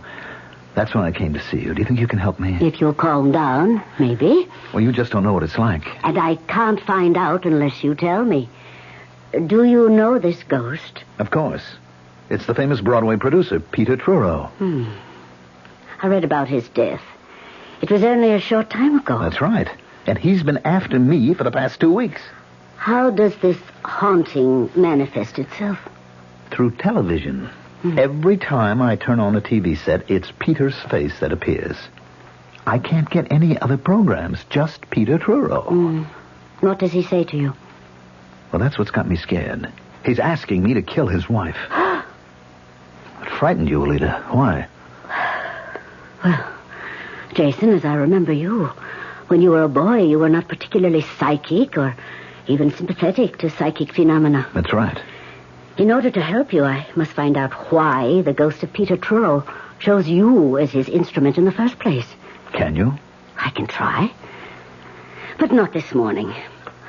Can you come back tonight for another seance? Like the one you remembered as a boy? That's why I came. I'll be here, Alida.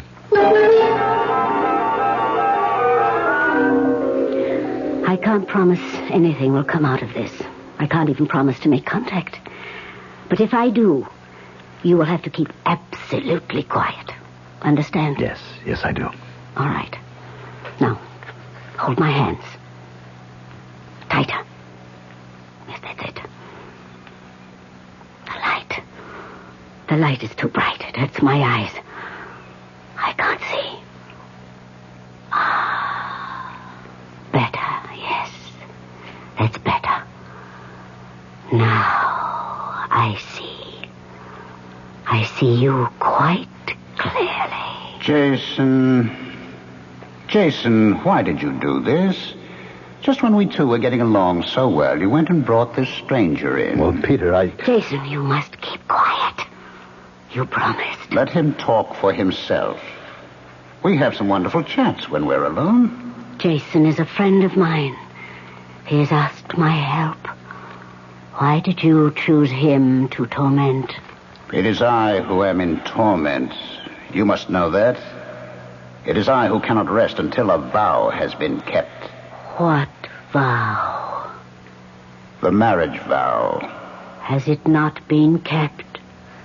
Did you not plight love till death do us part? No.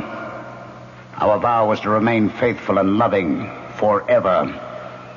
We changed the marriage ceremony, and the vow has not been kept. And I seek revenge. I will have revenge. I will. Alida, are you all right? Yes. Yes. I will be fine. Just give me a moment. You sure you're going to be all right? Yes, I'm sure about me. But I'm worried about you, Jason. I am not sure about you.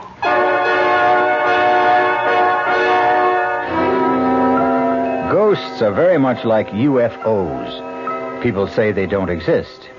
But somehow the idea of ghosts and UFOs just won't go away. It took me 20 years to get what I've got today. A nice house, a couple of comfortable, good-looking cars. Then along came all the concern about miles per gallon. They say one of my cars ought to be a small car. I say, okay, show me a small car that's good enough to make a big car guy like me happy. They say, look at a Buick. I say, go on, Buick doesn't even make small cars. Look at the Apollo, they say. So I looked. Buick does make a small car. But this one's got some room and comfort. And something else. A 6-cylinder engine and a standard 21-gallon gas tank. Put those together and you've got range. Well, that's just important to me as miles per gallon. So I consider everything about the car, the economy naturally, but also how nice it was inside and how smooth it was. And I bought the Apollo. There's nothing wrong with a small car, as long as it's a Buick. Apollo, the Buick of small cars. Hey, Mom, what's for dinner? Hey, Mom, what you got? Here's ShopRite's suggestion for a delightful cookout dish. Boneless top round or sirloin tip steaks, just $1.69 a pound. Delicious cooked over the coals, just as delicious pan-broiled indoors. For a busy night, here's a quick dinner idea. Freezer Queen family-size frozen casseroles, all varieties except beef, just 99 cents for the 2-pound size at ShopRite. For dessert, Pepperidge Farm layer cake, 17-ounce box, 69 cents in ShopRite's frozen food case. Cooking out or cooking in, ShopRite has the answer. She loves the family. She wants the best. She does all that she can do. She lets ShopRite do the rest. Hey, Ma, what's for dinner? ShopRite has the answer. This is WOR New York and RKO General Station.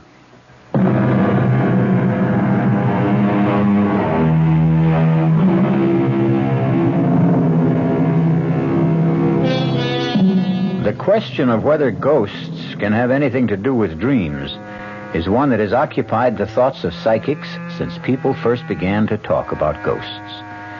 Jason Phillips was haunted by a ghost, not in his dreams, but one who took over his TV set. Jason is seeking help, not from an analyst, but from an old and respected medium whom he had known since childhood. All right, Alida. I don't mean to start a discussion. All I want to know is, how do I get rid of the ghost of Peter Truro? I wish I could tell you. You mean I can't get any help? I'll have to spend the rest of my life listening to Peter insisting that I kill Claire for him? You can turn off your television, can't you? Oh, great. I'll never look at a TV set again. Is that your solution? How deeply was Peter devoted to his wife? What kind of question is that? A very important question. Well, there was a jealousy act that Peter was putting on. What made you think it was, as you put it, an act? Because nobody could have been that jealous. What about the relationship? Was it a good one? I don't know. I never stopped to think about it. There was the difference in age. I mean, Peter was some 18 years older than Claire, and he was Broadway's outstanding producer, and she was an actress. Are you trying to say that Claire married Truro to advance her career? That she didn't love him? Well, there was no question that Truro worshipped Claire, that he'd do anything for her. She liked Peter, but, well, I think the feeling was deeper on his side than hers. And how did you feel about Claire? Alida, I don't see the point of all this. Ghosts do not choose people to haunt unless by design. In order even to begin to help you, we must try to find out why Peter Truro chose you as an instrument for his vengeance. How do you feel about Claire? Well, I'm certainly not fond of her. After all, she was responsible for my losing the part in Cries of Dissent. You wanted to kill her. Don't be ridiculous. You sound just like Peter. You won't admit it to yourself. But you're secretly delighted with the idea of punishing Claire Truro. And there is no way you can get rid of Peter Truro until you do.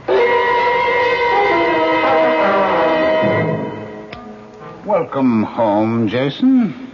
So nice to be back with you. Cut it, Peter. I liked your friend Alida. Oh, I'm glad. Well, now that your investigation has proved that I'm really a ghost and not something your imagination cooked up, we can get down to specifics about killing Claire. Now, let's get this straight. I evidently can't stop you from appearing on my TV screen. But I am not going to kill anyone. Not even Claire.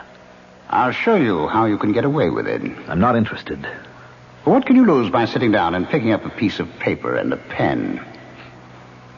I don't know. Admit you're curious. All right, I'm curious. Oh, come on, Jason. You know we both burn for revenge. You because Claire fired you from Cries of Dissent to replace you with her lover, Edward Linville. Who is awful. Have you seen him? Oh, I don't have to. I know he's terrible. But he's playing the part. And he's sleeping with my wife, so, get the paper and pen, eh? All right. Now write the following. My darling, this should not come as a surprise, since we talked about your unfaithfulness. Now, wait a minute, Peter. There's not much more. Unfaithfulness many times. And you know that I said I would kill you. My dearest, prepare to die. And sign it, Peter. What do you think she'll say when she finds that in her desk drawer? Well, I think she'll laugh because she'll know it's an obvious forgery. Well, take another look, Jason. And then tell me if you recognize the writing. What? How did you do it? This is your handwriting.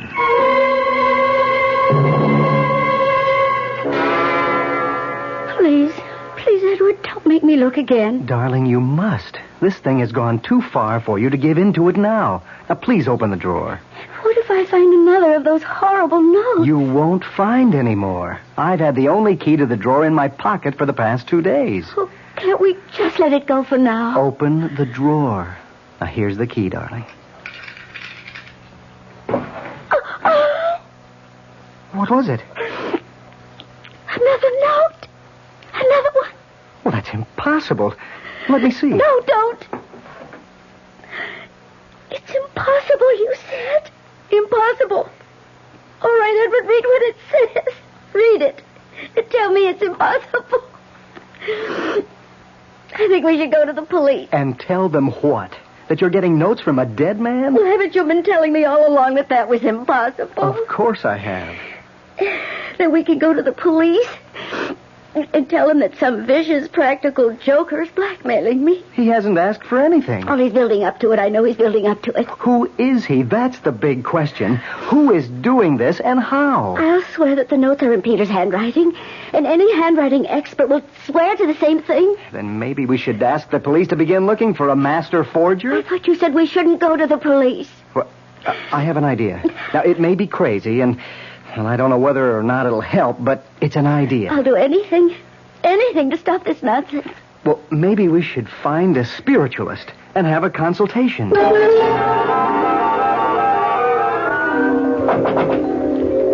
is it? Ed Linville. Well, if I say I'm surprised, I'm sure you'll understand. Completely. And I'm sure that you'll understand that I wouldn't be here in your apartment unless I thought it was very important. Granted. I'm here because I can't help feeling there's some connection between you and some crazy notes Claire's been getting. Notes? Don't think I understand. Somebody has started a systematic campaign of persecution against Claire. Well, why don't you go to the police? Because I'm afraid of the publicity. Claire will look silly because the persecution is seemingly directed by Peter Truro. Well, she can't be serious. How could Peter That's what everyone's reaction is, because I can't explain the notes. That's the second time you've mentioned notes. They're vicious, handwritten little jottings, all reminding her of some silly vows that she had made with Truro before they were married. And they threaten her life. They're all signed by Peter Truro. Well, it's impossible. That's what I said. Claire insists that the handwriting is Peter's. It's been checked by 3 handwriting experts. All 3 say Claire's right. The handwriting is Peter's. Well, that still doesn't explain what brings you here to see me. I told you, Claire's sensed there's a connection.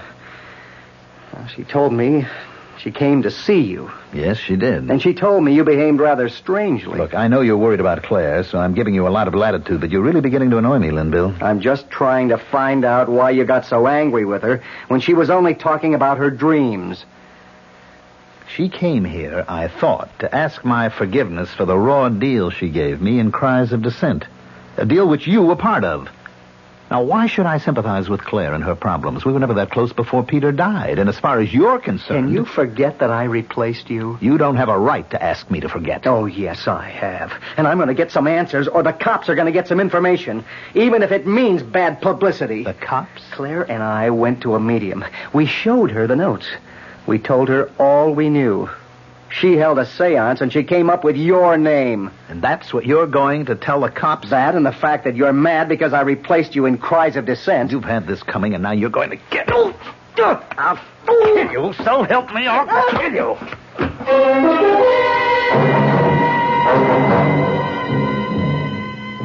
So, Jason, we made quite a spectacle of ourselves with Edward Linville, didn't we? How did that medium get my name? She must have been extraordinarily perceptive. You know that it was a she. You're in on this. Oh, really, Jason? You're becoming paranoid. Since I'm obviously depending on you to kill Claire for me, it would be extraordinarily stupid for me to have you suspected even before the crime. Nobody is going to be suspected because there isn't going to be any crime. Oh, your adrenaline's still working overtime because of that scrap with Linville. When you calm down, you'll realize what a fool you're making of yourself. No need to remind me. I realized that the minute Linville said he'd been given my name. What story can Linville take to the police? He can accuse me of writing poison pen letters to Claire. He can? On what evidence? The word of a medium?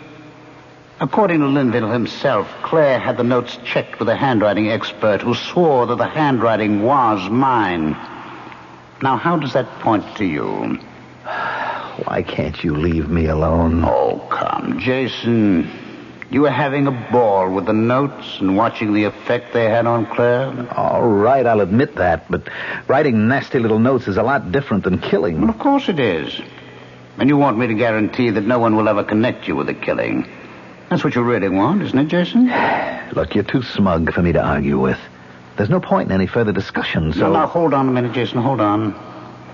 I want to tell you how I can guarantee you're being in the clear. Like promising me you won't give the police my name. I offer you complete safety. How? A suicide note. Suicide? Exactly. Claire will commit suicide.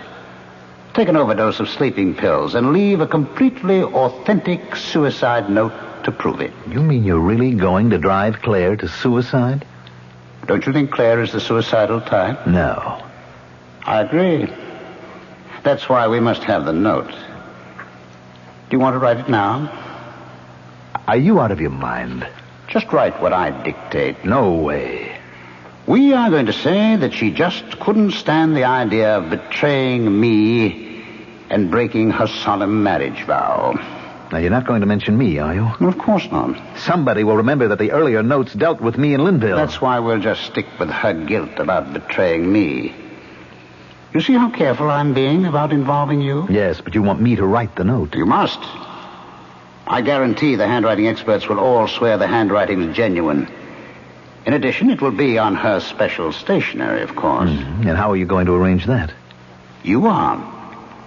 You are going to be invited to a party. A bash that Claire will be giving next week. And while you're there, I'll arrange to show you the room where Claire keeps her stationery and the desk. Oh, forget it. Haven't you ever heard of fingerprints? Mine will be all over the place.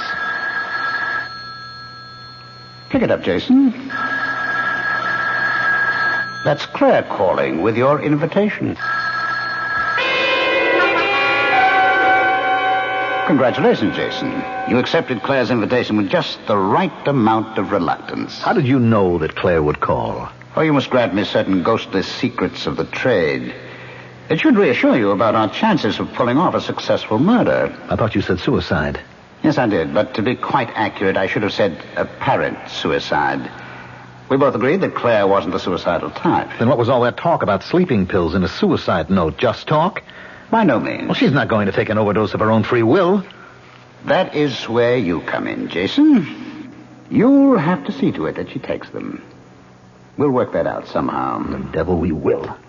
This is where I get off, Peter. I'm finishing with you once and for all, even if I have to smash the set. We're past that, Jason, old boy. What? Wait a minute. The set's off. I hear you. Why can't I see you? Of course the set is off, Jason. But now we have such a close relationship that I don't have to depend on a mechanical device to communicate with you. From now on, Jason, I'm your friend and faithful companion. Who was it who first said, with a friend like that, who needs enemies? Oh, well, it really doesn't matter.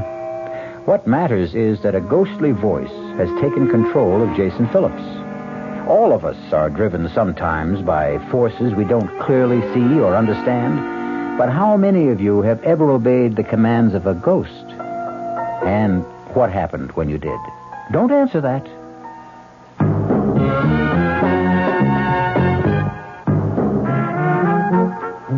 Some beer drinkers have funny ideas about beer. They think beer improves with age, like wine. Well, find a brewmaster, though. You'll find a beer drinker who knows better.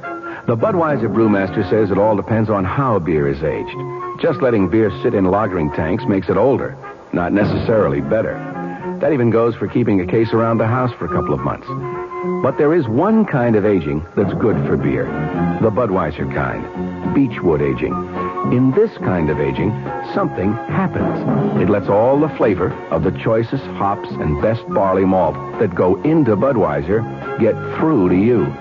Sure, it takes more time and trouble to brew Budweiser that way, but brewing beer right does make a difference. Anheuser-Busch, St. Louis.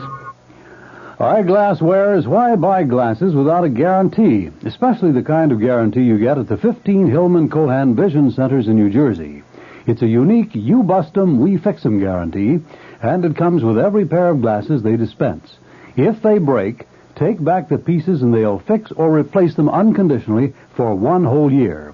Who else gives you such a guarantee? And such an unbelievable selection.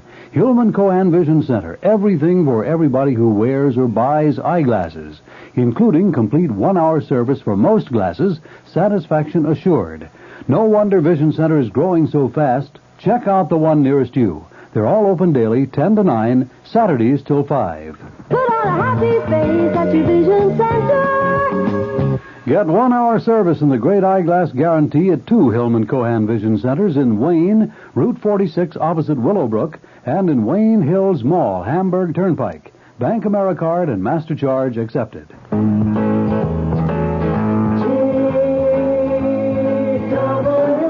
When you have to make a lot of short business flights, there's not much glamour left to it. All you want is to get there on time as conveniently and comfortably as possible. That's why TWA developed Ambassador Express. If you're a little late getting to the airport, you can get your ticket right in the gate area. Then you can carry your suitcase on board with you, because TWA has big carry-on luggage compartments on more planes than any other airline. In coach, the TWA twin seat lets you fold down the middle seat if nobody's there and sit a comfortable 2 across instead of 3. And we've set up our schedules with convenient return flights, so you can usually fly out in the morning and back home again that same evening. TWA's Ambassador Express. It's a business-like approach to flying on business. TWA has 44 Ambassador Express non-city, Pittsburgh, and Indianapolis every business day. Call your travel agent or TWA.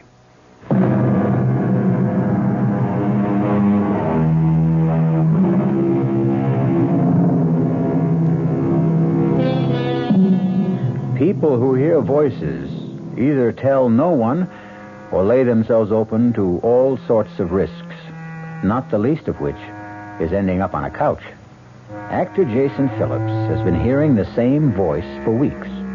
The voice of a Broadway producer who keeps urging Jason to kill the producer's actress wife. Jason is now disturbed enough to seek help from a distinguished and brilliant psychiatrist. The whole purpose of our talks, Jason, depends on your deciding what is important. Now, obviously, your losing the part in Cries of Dissent was a real shock to you. Well, it would be to anybody. Of course, but what about Claire Truro? What was your relationship with her before that? It was friendly, casual. I mean, after all, she was Peter's wife, and he made no bones about how he felt about her. Were you attracted to her? She's a very good-looking woman. That's not what I asked. Oh, I guess maybe, but nothing earth-shaking. And how did she feel about you? I don't know. I think it might be wise if you could recreate the day she told you she was replacing you in Cries of Dissent. Well, I don't know if I can remember all of it. I came to the theater that day about the same time as usual.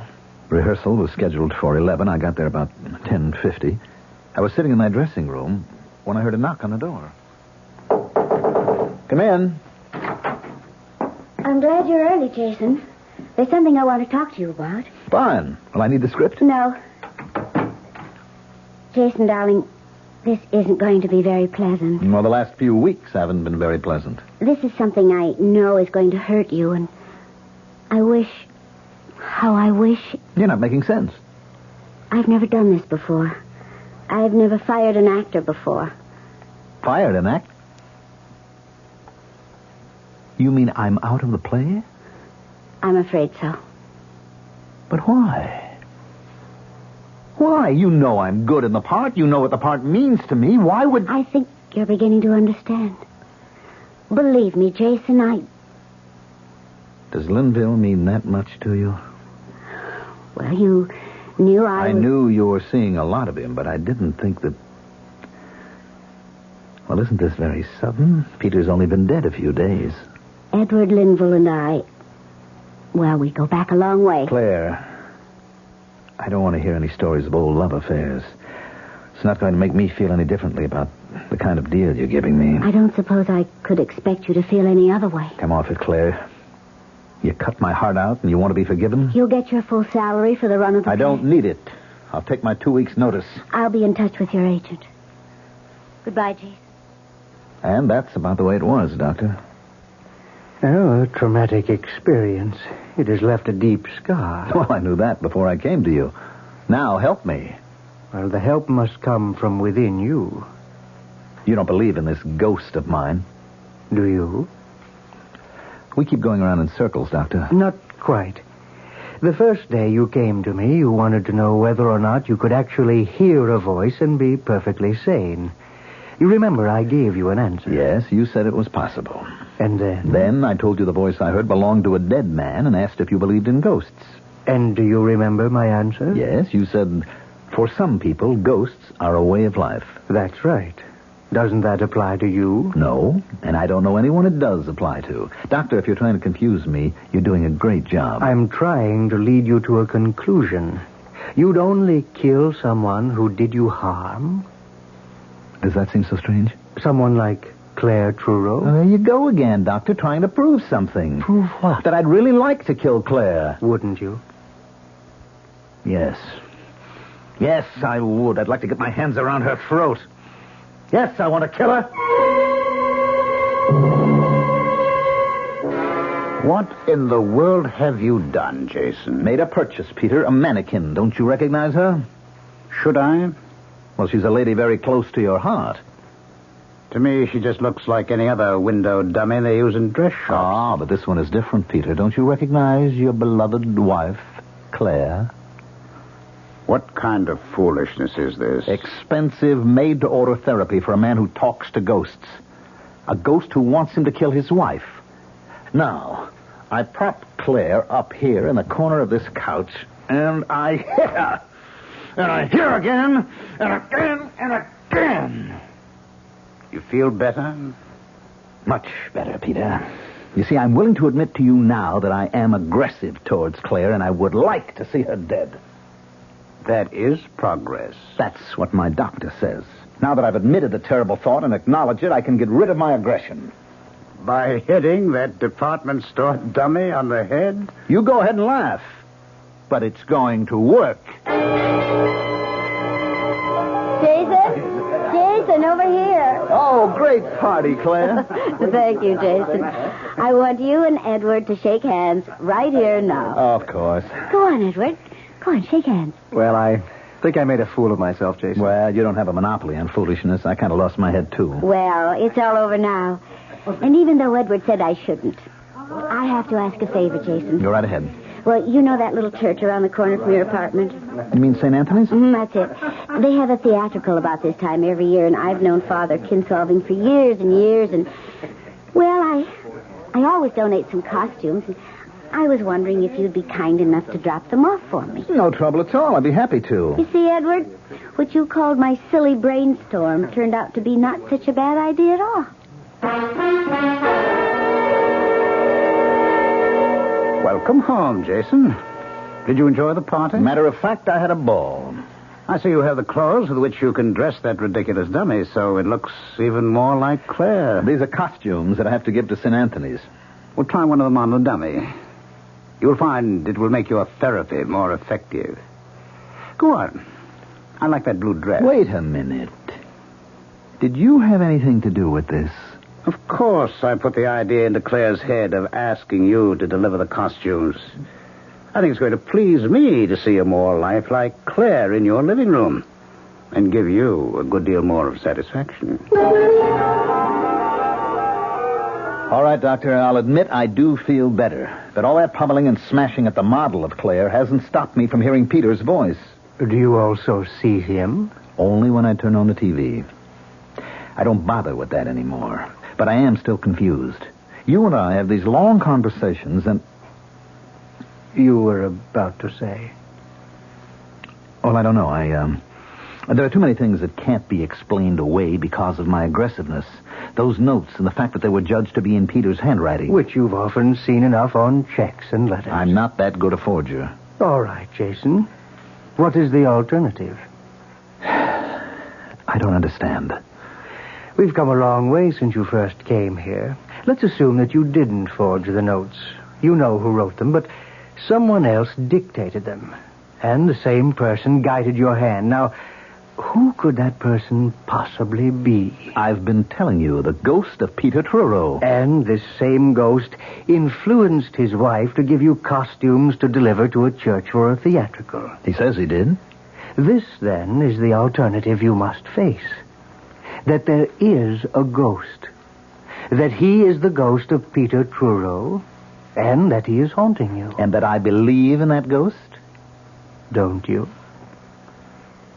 I'm afraid I don't have any choice.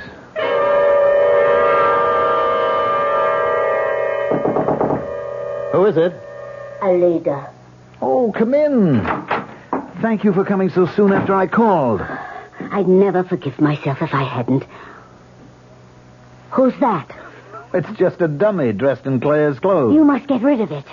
Well, I will, but I asked you to visit with me. Get rid of it now. What do you want me to do, throw it out the window? It doesn't matter. Don't you realize how dangerous it is for you to have her here? Oh, come on, Alida. It was my doctor's idea. He said I could use the dummy to take out my aggression. Indeed. And where did you get the clothes? Claire gave them to me.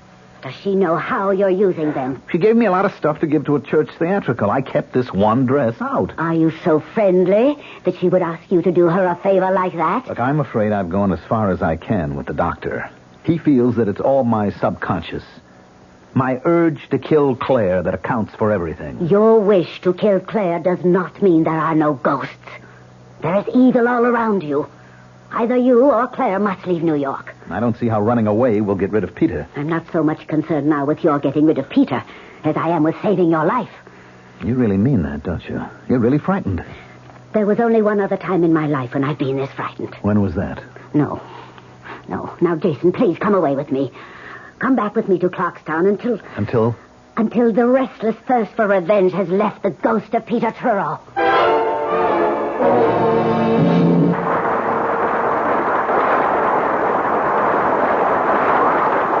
You were sensational tonight, Claire, my love. Thank you, Edward. Shall we eat something before we go home? No, I'll meet you at the house. I have to go someplace first. Oh, very mysterious. Well, it's important.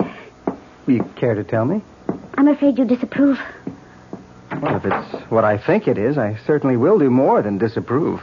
Oh, be a darling and don't ask any questions. I'll tell you all about it when I get home. Now, Claire, I have to get this makeup off, and I... You're not going. Now, don't be silly, Edward. You don't even know where I'm going. Stop treating me like a child, Claire. It's obvious that you're taking that last note seriously. I want these notes to end. I want this whole situation to end.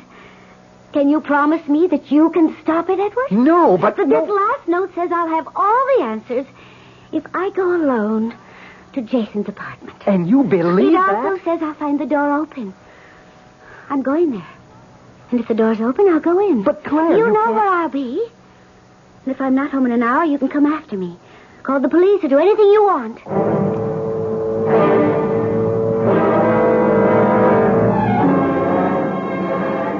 Oh, darn, I just remembered something, Alita. What? I left something important in the apartment. Oh, but Jason, our bus leaves in half an hour. You promised to go home with me. There's plenty of time. My apartment's only a short distance. I'll grab a cab, be back in plenty of time. Meet you at gate number 5.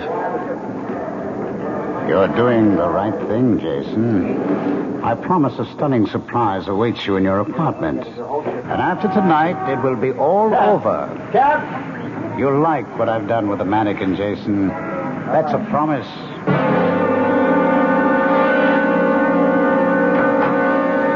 The door is open. That part of the note is right. Jason? Jason, are you home? Oh, darn. Oh, where are the lights? Oh, what's this? Jason, you're not playing some silly game, are you? Oh, a dummy. Some kind of store figure. Jason, whatever you're up to, get this thing away from me. It's just where a dummy belongs, on the floor. Jason, I'm too old to be afraid of the dark. I'll just sit and wait for you. And if you don't come soon, Edward will be here. I'm warning you. Oh, I thought mentioning Edward would do it. Switch on the light, Jason. Oh, Peter, this is what your surprise is. You've made the mannequin talk. Marvelous, Peter. Who are you talking to, Jason? Please turn on the light. Thank you, Peter. This is really wonderful. Perfect. Jason! Are you mad? And the throat feels like real flesh. My hands are closing around real flesh. I don't know how you did it, Peter. Jason, you're killing me. Jason, stop. That finishes you once and for all. Now, a little light. Clear. Clear. It's really clear. Of course, Jason. I've kept my promise, and you've done the job. Now you're rid of me forever. Goodbye, Jason. Claire. Claire, I've really killed you. No. No. Oh, no.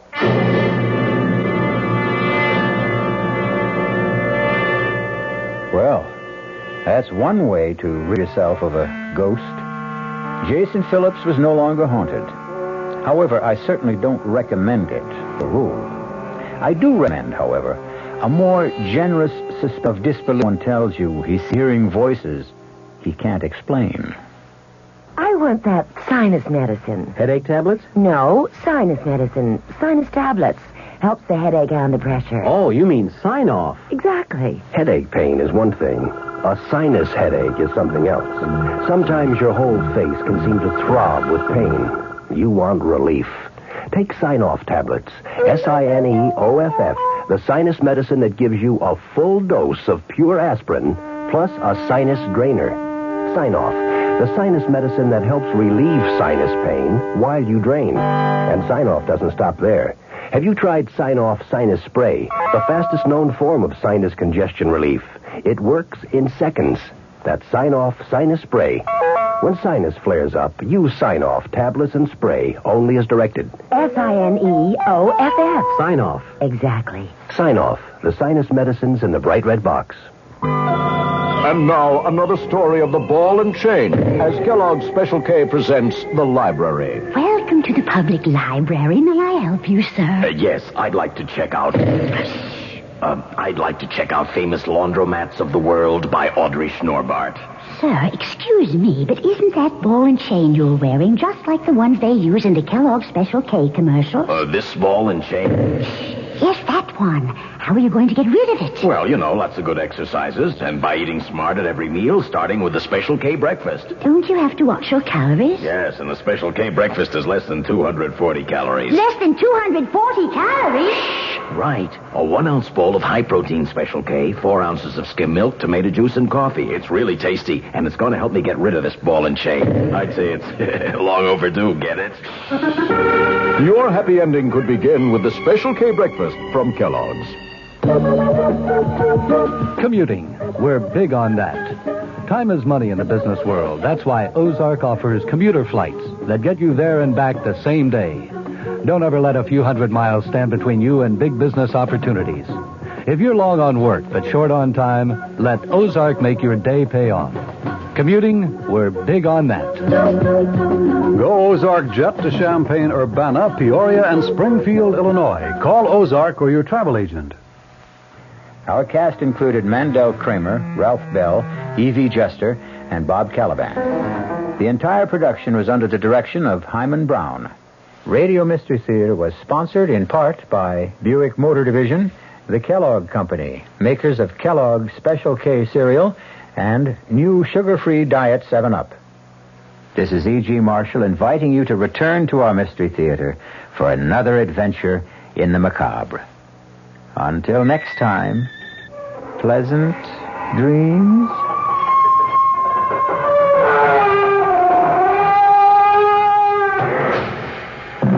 The WR Mystery Theater has been brought to you by ShopRite Supermarkets, where you get a lot more for a little less, and by Suburban Savings, with offices throughout North Jersey. The preceding Mystery Theater program was furnished by the CBS Radio Network.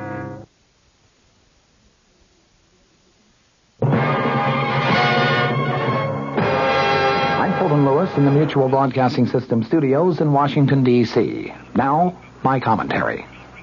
Well, it's getting so you may need a program to follow the players. In the past few days, some Republican congressional leaders have called on President Nixon to step down from office rather than to face the impeachment process in the House of Representatives and perhaps later the Senate. Today, Democratic leaders said that President Nixon should not shortcut that impeachment process by resigning. They also added that Republicans who have been calling on him to resign are worried about their own future. The note in what appears to be a growing party consensus was sounded by participants in a high-level breakfast at which House Speaker Carl Albert was the host. Speaking with newsmen afterward, Albert reaffirmed his own opposition to resignation in shorter terms than he has yet used, saying it would be disastrous for the president to resign under political pressure. Albert added, if he is not guilty and those facts come out, he would be exonerated. But if he resigns and later it is shown that he was not guilty, it would result in irreparable harm to our country and our political system. Albert added that he is certain that the president is not going to resign. Meanwhile, Democratic National Committee Chairman Robert Strauss praised leaders of his party for what he called remarkable restraint in what obviously has to be an issue with partisan overtones. In contrast, he said, there is a terrible hue and cry by Republicans running for office around the country, trying to put great distance between themselves and President Nixon. For this reason, Strauss added, Democratic leaders have to step forward and express themselves, calling not for resignation, but calling instead for White House cooperation and making information available to speed the impeachment inquiry. Representative Thomas Tip O'Neill of Massachusetts, the House Democratic leader, said that he had one time publicly expressed the opinion that the president's resignation would be good for the country, but he said circumstances have now changed his mind. O'Neill said, I think now that Americans want all the facts to come out, not only for now, but for posterity and for history. Kentucky Governor Wendell Ford, the chairman of the Democratic Governors Conference, said that he has expressed no opinion on the impeachment process because he is seeking the Senate seat held by Republican Marlowe Cook, and so he might conceivably become a juror in the impeachment process. Ford said, Senator Cook and others who asked the president to resign create the impression that they are trying to put some distance between themselves and the president. Also attending today's breakfast were Senate Democrat leader Mike Mansfield of Montana and Senate Democrat Whip Robert Byrd of West Virginia, both of whom said yesterday that the president should not resign. Meanwhile, Senate Republican leader Hugh Scott also said today he opposes presidential resignation. Scott commented, I think our nation is strong enough to withstand the functioning of its own Constitution. The Judiciary Committee met in closed session today for a background briefing on impeachment evidence and also to listen to White House tapes. And White House lawyer James St. Clair reportedly planned to present a document to the committee outlining the president's position on future subpoenas that the panel might consider issuing during its impeachment probe. The first order of business today at a committee session that has been scheduled for tomorrow morning is going to be a vote on whether to subpoena additional material from the White House. Exactly what material is not yet known. The morning session today was devoted to a briefing on impeachment evidence. This afternoon, the committee members listened to various White House tapes. Before going into this afternoon's session, California Republican Representative Charles Wiggins said that he understood presidential attorney St. Clair has a document for the committee bearing on the subpoena process. Wiggins said that he did not know what sort of argument St. Clair planned to present. California Democrat Representative Jerome Walde, the only committee member who had any comment when the meeting broke up for lunch, said, nothing we heard today has not been heard before by the public. Walde said he understood the afternoon would be devoted to listening to tapes, starting with a recording of a June 20th, 1972 conversation that was held between the president and former White House Chief of Staff H.R. Haldeman. That, of course, is the now famous tape with the 18-and-a-half-minute gap, which a panel of experts has concluded was caused by between 5 and 9 separate erasures. The experts' final report on the gap is due to be released by U.S. District Court Judge John Sirica later this month. Today's meeting was the second closed session by the committee to hear the evidence that its impeachment staff has gathered about President Nixon's Watergate role. The first session was held last Thursday afternoon. This initial phase of the evidence presentation is being devoted exclusively to the Watergate break-in and to the alleged cover-up that occurred subsequently. Later presentations are going to cover such areas as the activities of the White House Plumbers Unit, the president's personal finances and his tax problems, the ITT antitrust settlement, and political contributions from the dairy industry. Representative Walde, who has opposed closing these sessions to the press and to the public, said that the committee had heard no information so far that would in the slightest defame or degrade anyone. He was referring to a rule of the House of Representatives that requires closed sessions in cases where defamatory or degrading information was being presented.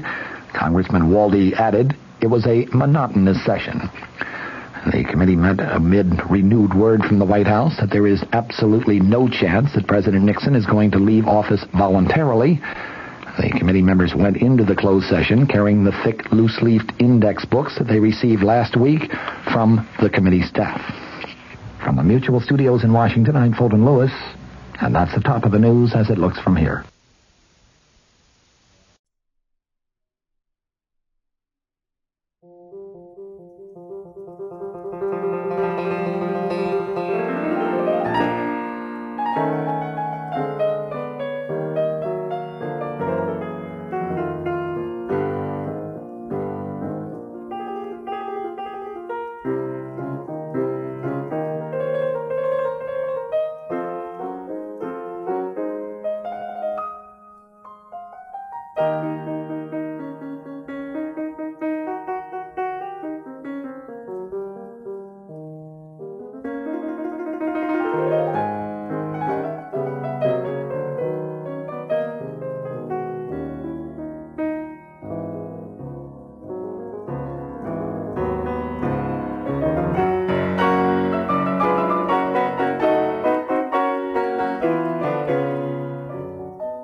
Bye.